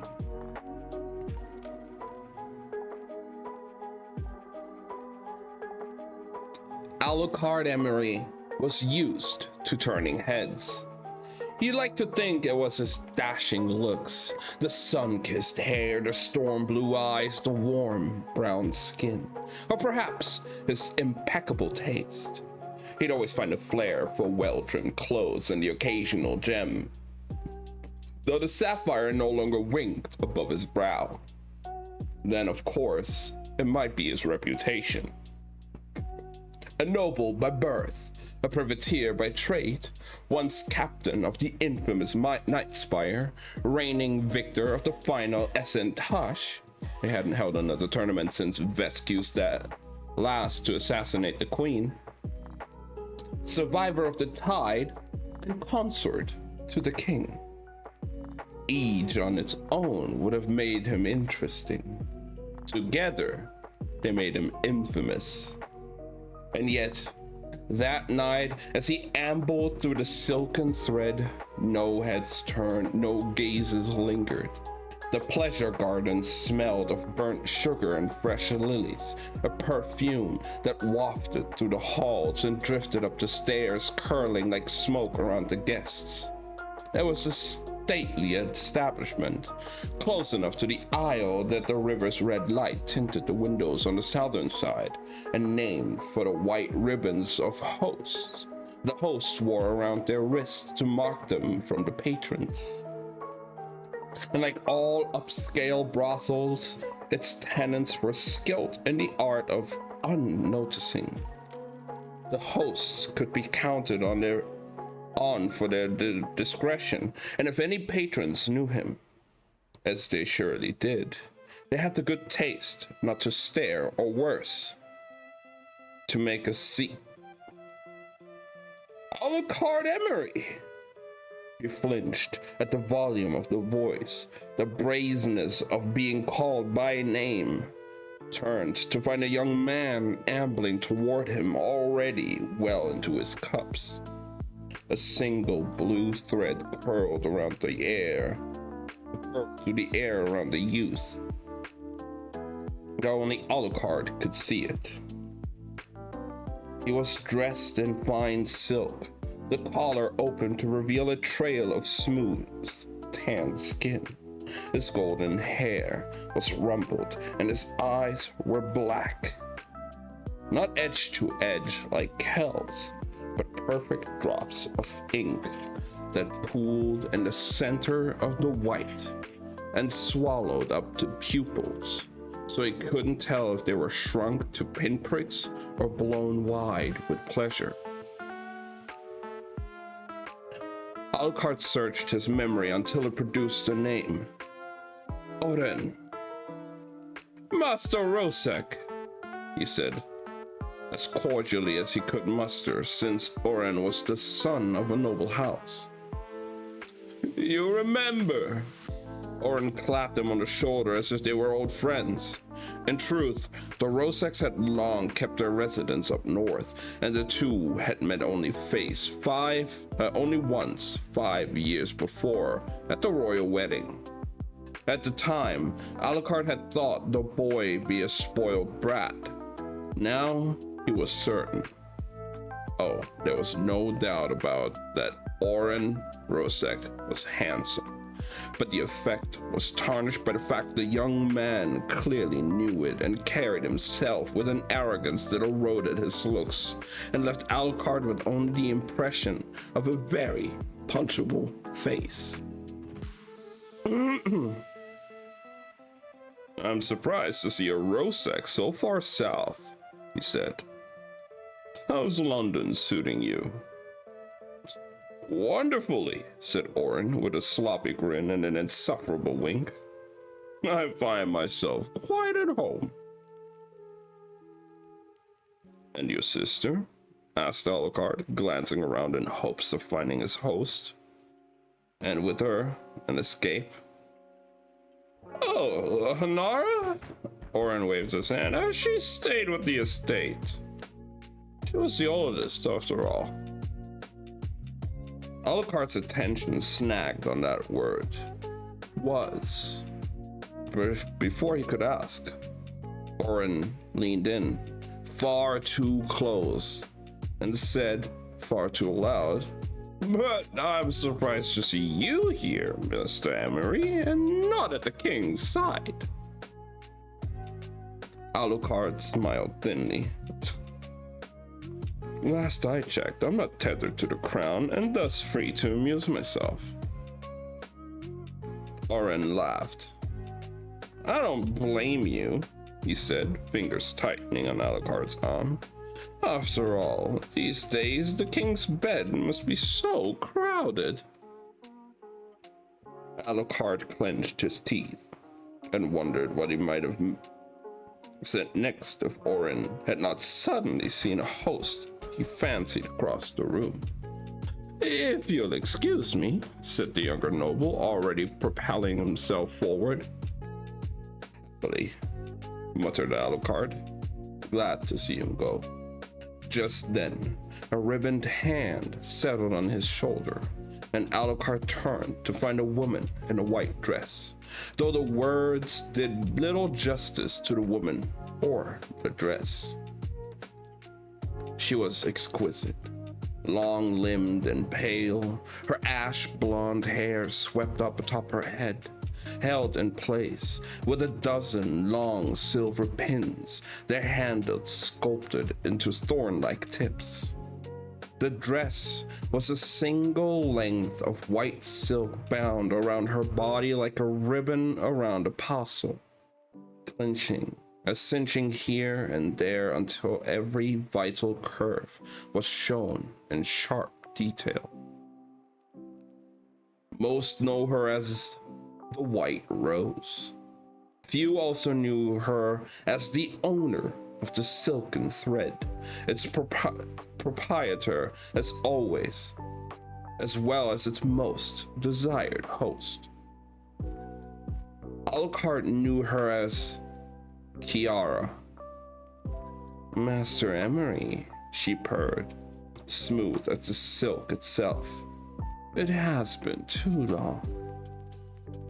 The air around her warmed a little as she spoke, and he knew it was only her magic. Could see the yellow threads of it dancing just over her skin. And yet, he flushed and felt himself lean in toward her like a flower to the sun. "It has," he said, taking her hand and pressing the knuckles to his lips. "And yet somehow, I doubt your bed is ever cold." She shrugged. "All bodies warm, but few have truly burned my sheets." Alucard stifled a laugh as she led him through the salon to the bar, whose marble surface curled like a single piece of ribbon through the room. He tapped one perfect nail on the counter, and soon 2 short crystal glasses appeared, their contents amber. They each took up a glass, the brothel's way of sealing a deal between a patron and a chosen host. "Vas ear," she said in Arnesian. "Glad och," he replied in Vescan. A shadow crossed Kiara's face, the briefest cloud, before she tapped his drink with her own and downed the contents. Alucard followed. The liquor tasted of sunlight and sugar, but he knew it was strong enough to make an unsuspecting patron feel as if they'd gone to bed on land and woken up at sea. Thankfully, his years captaining the Spire had given him steady legs and a very high tolerance for spirits. He took the empty glass in one hand and let her lead him with the other, up the stairs and down a corridor and into a room that smelled less like a brothel's careful perfume and more like the woods at night. Wild. By the time the door closed and locked, she was already guiding him against the wall, pressing playful kisses to his collar. "Kiara," he said gently. And then, when she did not withdraw, more firmly, Kiara, her lips drew into her perfect pout. You really are no fun, she said, rapping her nails against his chest. Does the king alone still hold your heart? Alucard smiled. He does. What a waste, she said, retreating. As she did, she pulled the end of the white silk that wrapped around her, and it unraveled and fell away.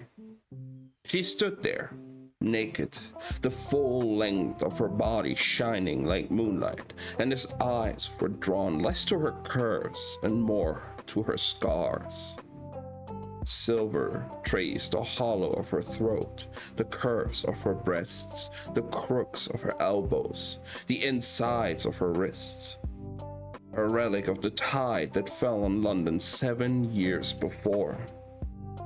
The cursed magic that spilled the Isle's banks. Few people knew that the magic had a name, and it was Osaron. Osaron, the destroyer of Black London. Osaron, the darkness that believed itself a god. Osaron, who corrupted everything and everyone he touched. Most who survived did so by succumbing to his will. Those who fought largely perished, burned alive by the fever raging in their veins. The few who did not fall, who fought the magic and the fever and lived, they alone were marked by the battle, their veins scorched silver in the curse's wake. The info is so detailed. Yeah, Schwab was always good at like very good, like very detailed descriptions in that way. Alucard handed Kiara a lush white robe, his gaze flicking briefly to his own hand and the molten silver mottling his wrist. He shed his rich blue coat and cast it over a chair, unbuttoning the clasp at his throat, the closest he would come to undressing. They felt the bed, and they left the bed untouched, as they always did, and turned instead to the small table that held the rash board.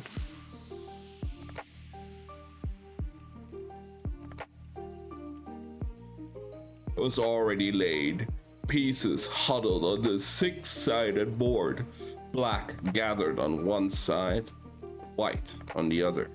3 taller figures, priest, king, and queen, surrounded by 12 soldiers. Kiara's board had been a gift from a generous patron who happened to prefer her insides to her body, and the pieces were carved from marble instead of wood, ribbons of gold ore running through the stone. May I? He asked, nodding to the bottle on the sill. This night is costing you a fortune. You might as well enjoy it. I always do, he said, pouring them each a second glass of the golden liquor. He lifted his, dragging an old saying up from memory. Och ans is far. Don't, she snapped, as if the sound offended her. Alucard hesitated. He knew he lacked the king's fluency. He spoke Arnesian and High Royal, what Lila Bard called English, and could recite a handful of sayings in other tongues, enough to manage niceties at court. But his Vescan was stilted and gruff, learned from a sailor on his ship. That said, he didn't think it was the accent that bothered Kiara. You know, he said, it's not a bad thing to be from more than one place. It is, she countered, when those places are at war.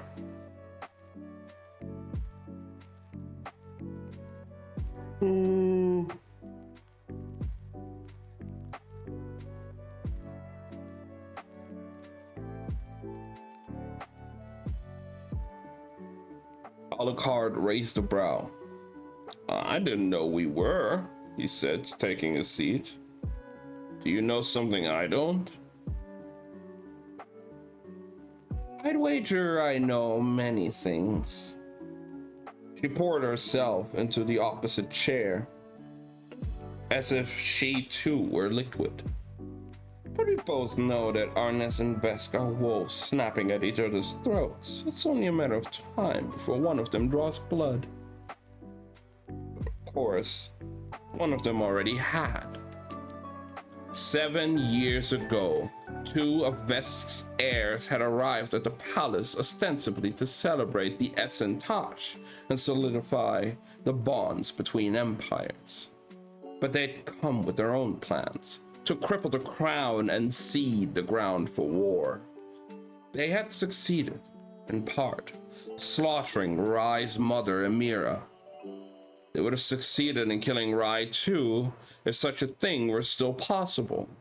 The only thing that kept Arnes from declaring outright war was the more immediate danger of Asaran's attack, and then, in its wake, the Veskans' disavowal of the offending son and daughter.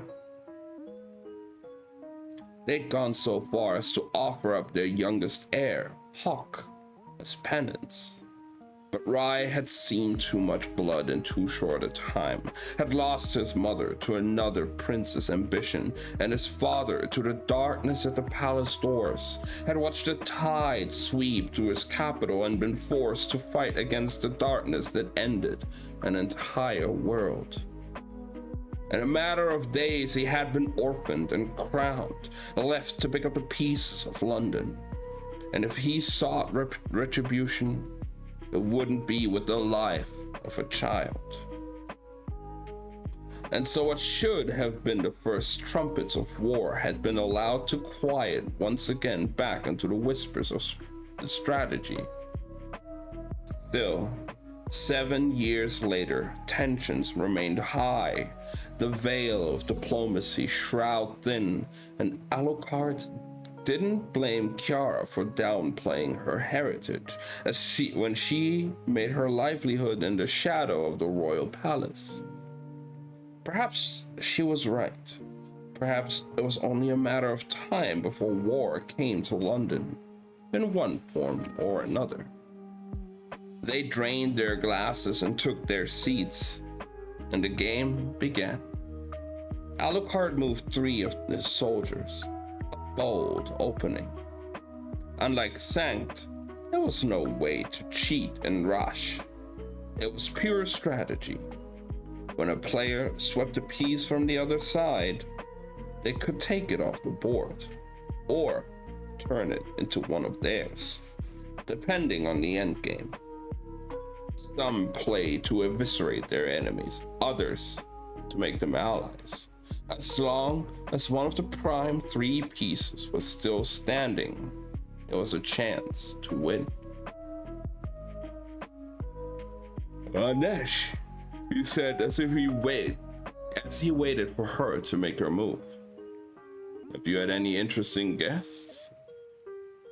Kiara considered. All of my guests are interesting. She moved her priest to the back of the board where it would be safe. They sometimes talk in their sleep.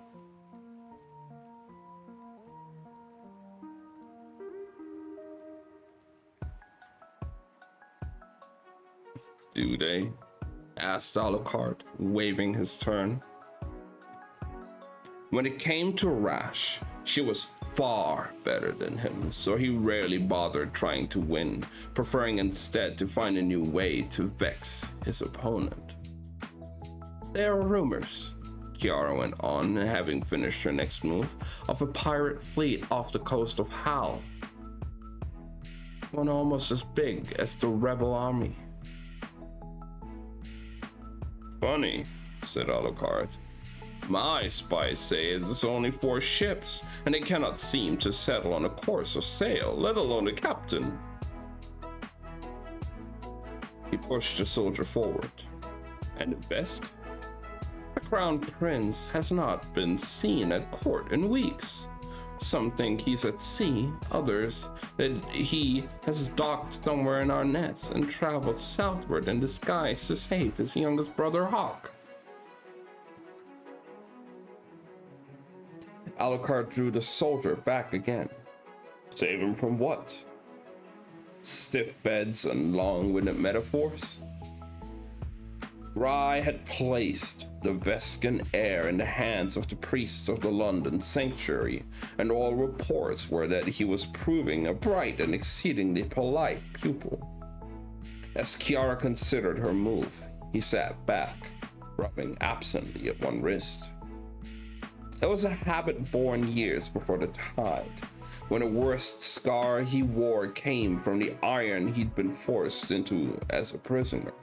The metal heated until it burned a cuff into his skin. A painful reminder of a life he'd left behind. Thank you for the look, Angel. I appreciate it. Now the darkened band was little more than a backdrop to the molten silver running up his arms, tracing his collar, his throat, his temples. Most, like Kiara, saw the silver as a badge of honor, a sign of strength. But for a long time, he had hated the marks. They hadn't been a reminder of his might, only a testament of his weakness.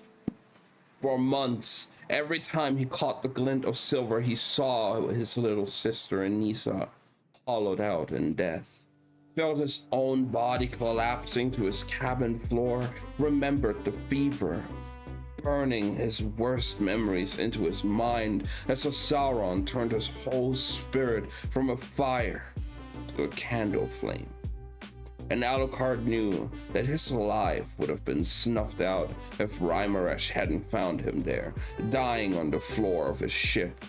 If Rai hadn't lain down beside him on the sweat-stained board and tangled his hands through his and refused to let go. For months, every time he crossed the mirror, he would stop and stare, unable to look at himself, unable to look away.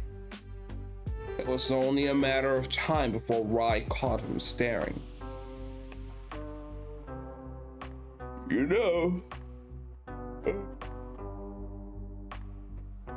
know, said the king, I've heard humility is an attractive trait. Alucard had managed to smile and parried with a shadow of his usual charm. I know, he'd said, but it's hard when you're this striking.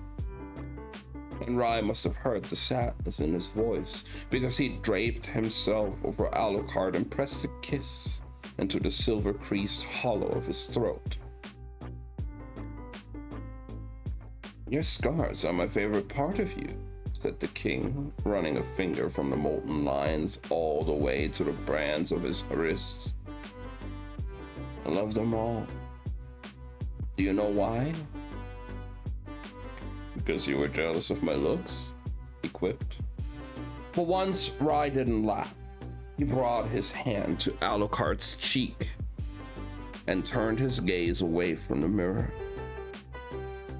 Because they brought you back to me.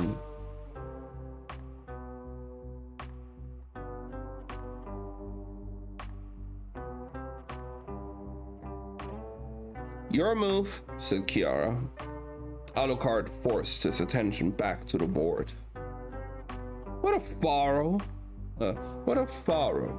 He asked, moving the same soldier. They claim to be our ally. Ambassadors of Silver Tongues, you and I both know that Faro wants a war with Vesk. They do not stand to win. It might, if Ines goes to battle with them first. Alucard sacrificed his pieces one by one as she spoke. You're not even trying, she hissed. But he was. Just not trying to win. Sadly, Kiara could not seem to play for pretense, cutting a swath through his pieces. In 3 more moves, it was done.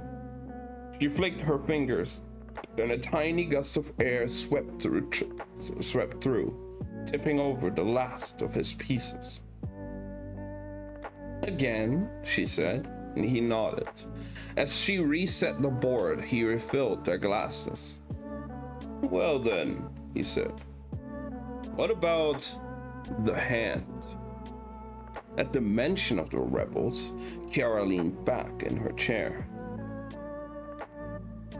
You pay me to listen for valid threats. A hand are nothing but a petty nuisance. So are moths, he said, until they eat your finest coat.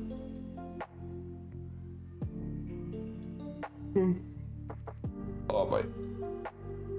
I eat.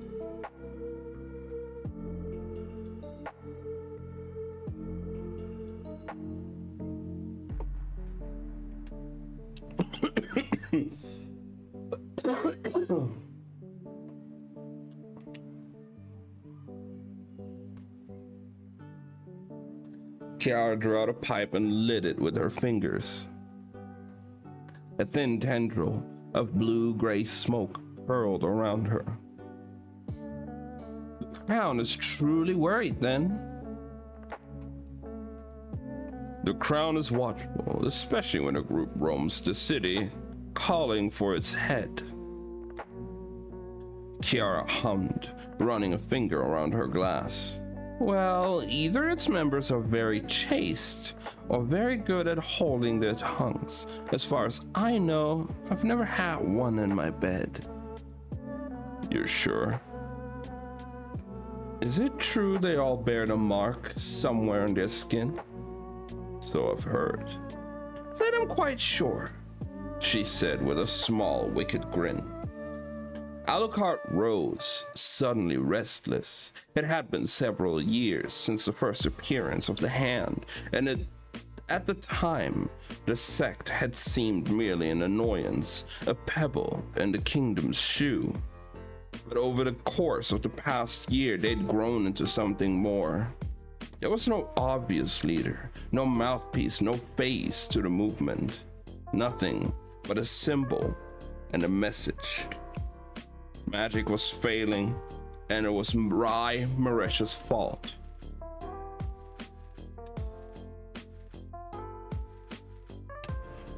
I got some of the pages clinging together. It was ridiculous, unfounded, a battle cry for the discontent, an excuse to cause chaos and call it change. There were people.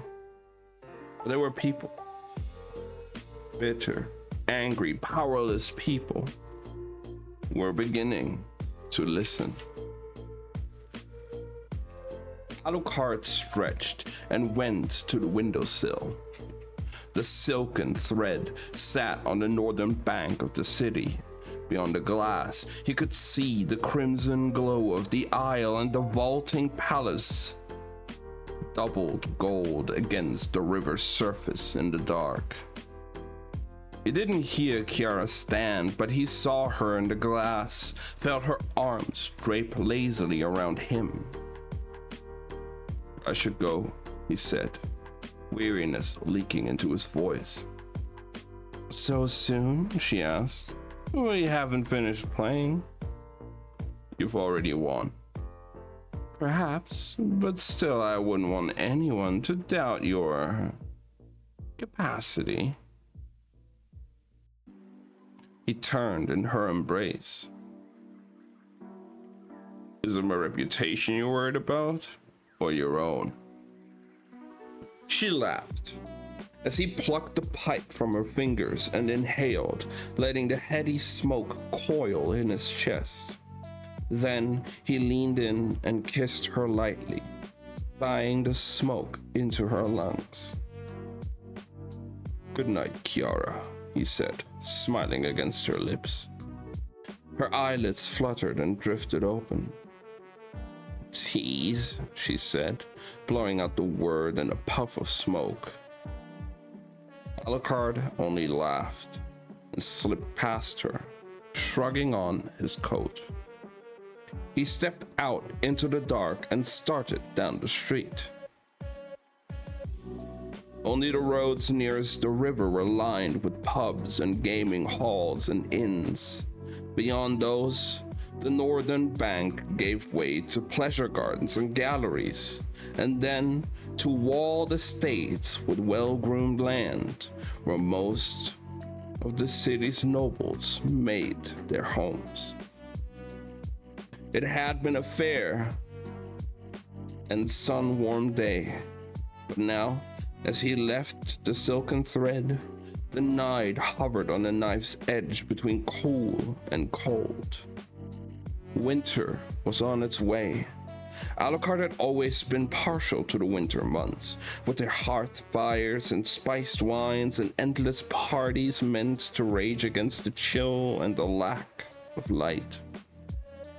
But tonight, he found the sudden cold disconcerting. As he walked, he turned over Kiara's words, wearing them smooth. The rumors of Faro and Vesk were disturbing, but not unexpected. It was the lack of intel on the rebels he found maddening. He had been counting on the White Rose's intelligence, her capacity to gather threads of gossip and spin them into more. She was a popular and beautiful host, with the kind of liquid grace that loosened tongues. It wasn't only the patrons who spoke to her. The other hosts did too, carrying her secrets and confidences the way a blackbird carried offerings, unable to tell the difference between crystal and glass. A cold rain started to fall. Alucard turned one hand palm up, the air over his head arcing into a canopy, sheltering him from the downpour. It could be a bad look, he reasoned, the victor of the final Essentage trudging through London like a sodden cat. Around him, people rushed through the bad weather, heads down as they hurried for the nearest awning. It didn't take Alucard long to realize he was being followed. They were good, he'd give them that. They blended into the surrounding night, and if he were anyone else, he wouldn't have seen them at all. But as his eyes scanned the lamp-stained air and rain-slicked streets, the world reduced to gold and gray. Their magic shone like firelight, tracing their edges in crimson and emerald and blue. A thrill ran through him. Not panic exactly, but something more akin to glee. Part of him thrilled, the same part that had first been drawn to Lila Bard, the part that led him to compete in and win the world's greatest tournament of magic. The part of him that was always a little eager for a fight. But then, one of the shadows moved, and he caught the faintest gleam of gold beneath their cloak, and his hopes died with it. They were not thieves or killers or rebels. These particular shadows belonged to the palace. The Rezencal, they were called. The Crown's Crows.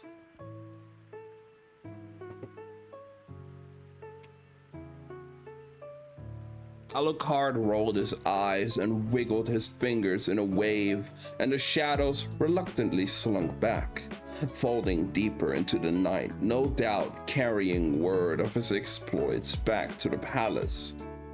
He walked on, slowing only when he reached a crossing he knew all too well. To his left, the palace bridge, and at its center, the Zomerast, as the palace was called, the beating heart, rising above the aisle. To his right, the road that led to the abandoned Emery estate. Should have been easy enough to turn away, but it wasn't. There was a tug behind his ribs, like an anchor at the end of a rope. The stain came to him then, the one he tried to summon in Kiara's room. Och ans is far ins olach rechnar. There was no easy way to translate Vascan. It was the kind of language where every word could mean a dozen things depending on their order and their context. It's why he'd never managed more than a frail grasp on a handful of phrases. But this one he'd held on to. This one, Alucard understood. A head gets lost, but a heart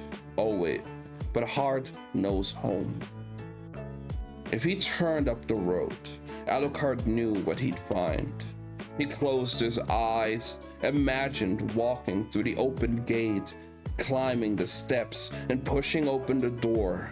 Imagined Anissa throwing her arms around his neck. Imagined his father, not a shadow in the doorway, but a proud hand on his shoulder. His brother Barras standing by the fire, holding out a glass, saying it was about time he found his way back. Alucard stood there, imagining a life that was not, and had never been, and would never be. The house had been a ruin in the wake of his battle with Barras, his brother poisoned by Osaron's power. The whole thing should have been torn down. That's what he thought every time his feet carried him here. To the open gate. Every time he saw the cracked facade, the sagging walls. It should have been erased. It was another scar. Only this one he didn't need to live with. Alucard knew that all he had to do was ask and Rai would see it razed. But he couldn't bring himself to give the order. It had not just been his brother's home, his father's. It had been his mother's once, his sister's, his own. And on some level, he wanted to believe it could be this again. It could be his again. He must have said as much to Rai one night after too many drinks, because the next time he'd make the weary trek to the Emery estate, he'd found it standing proud. The house repaired in loving detail, every stone and pillar and pane of glass in its place. And Alucard knew as soon as he saw it that he'd made a terrible mistake. He hated it. Hated the way the house sat, stately but sleeping, the doors locked and the windows dark. It was a monument. It was a crypt. There was nothing waiting for him but the dead.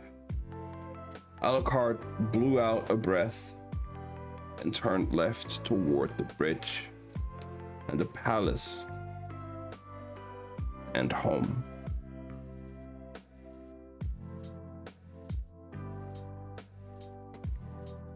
And that's the end of part 4. Okay. I think we're actually gonna keep the reading a bit shorter today.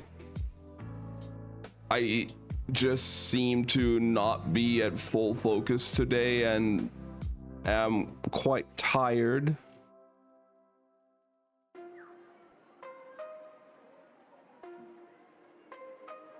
So I might just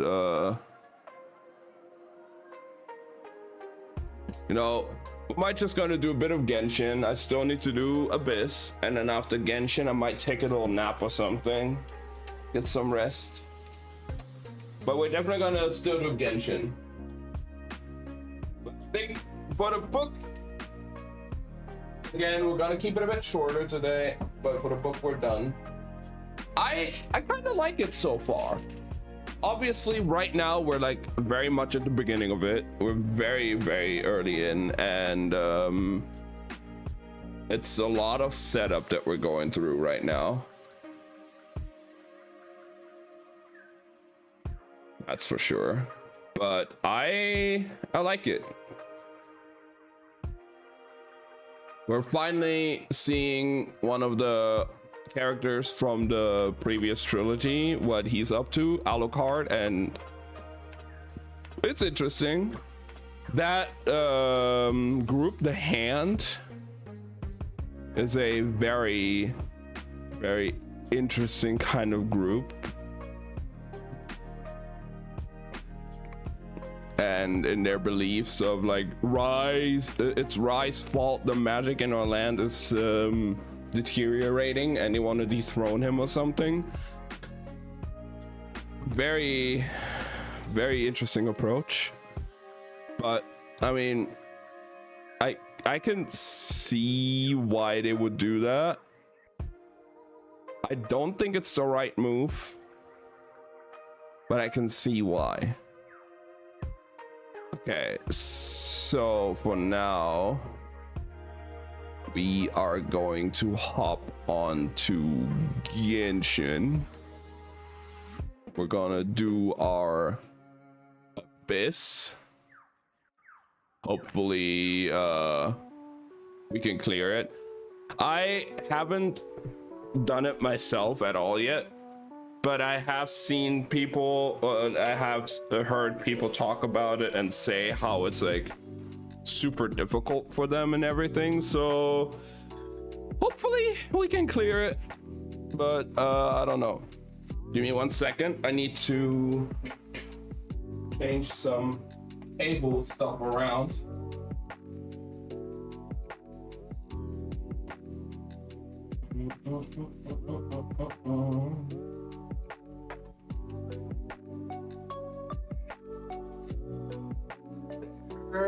And then this one goes over here.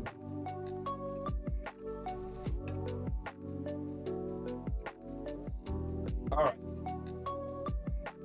Now, if I do this, look at that. The PlayStation is on screen. Fuck yeah.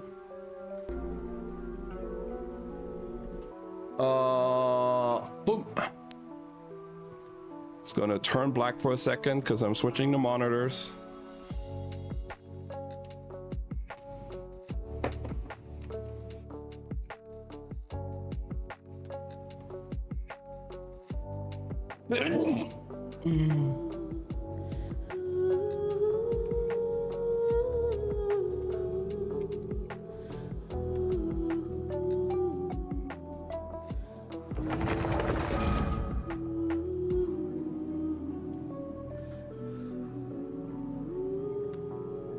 And we do this.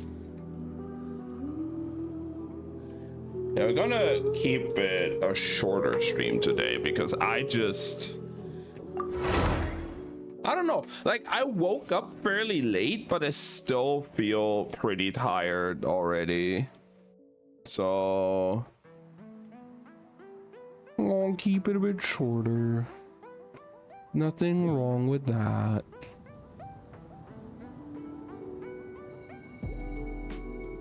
Ooh, wrong cam. There we go.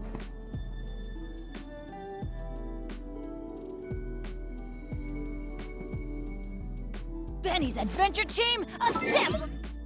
But definitely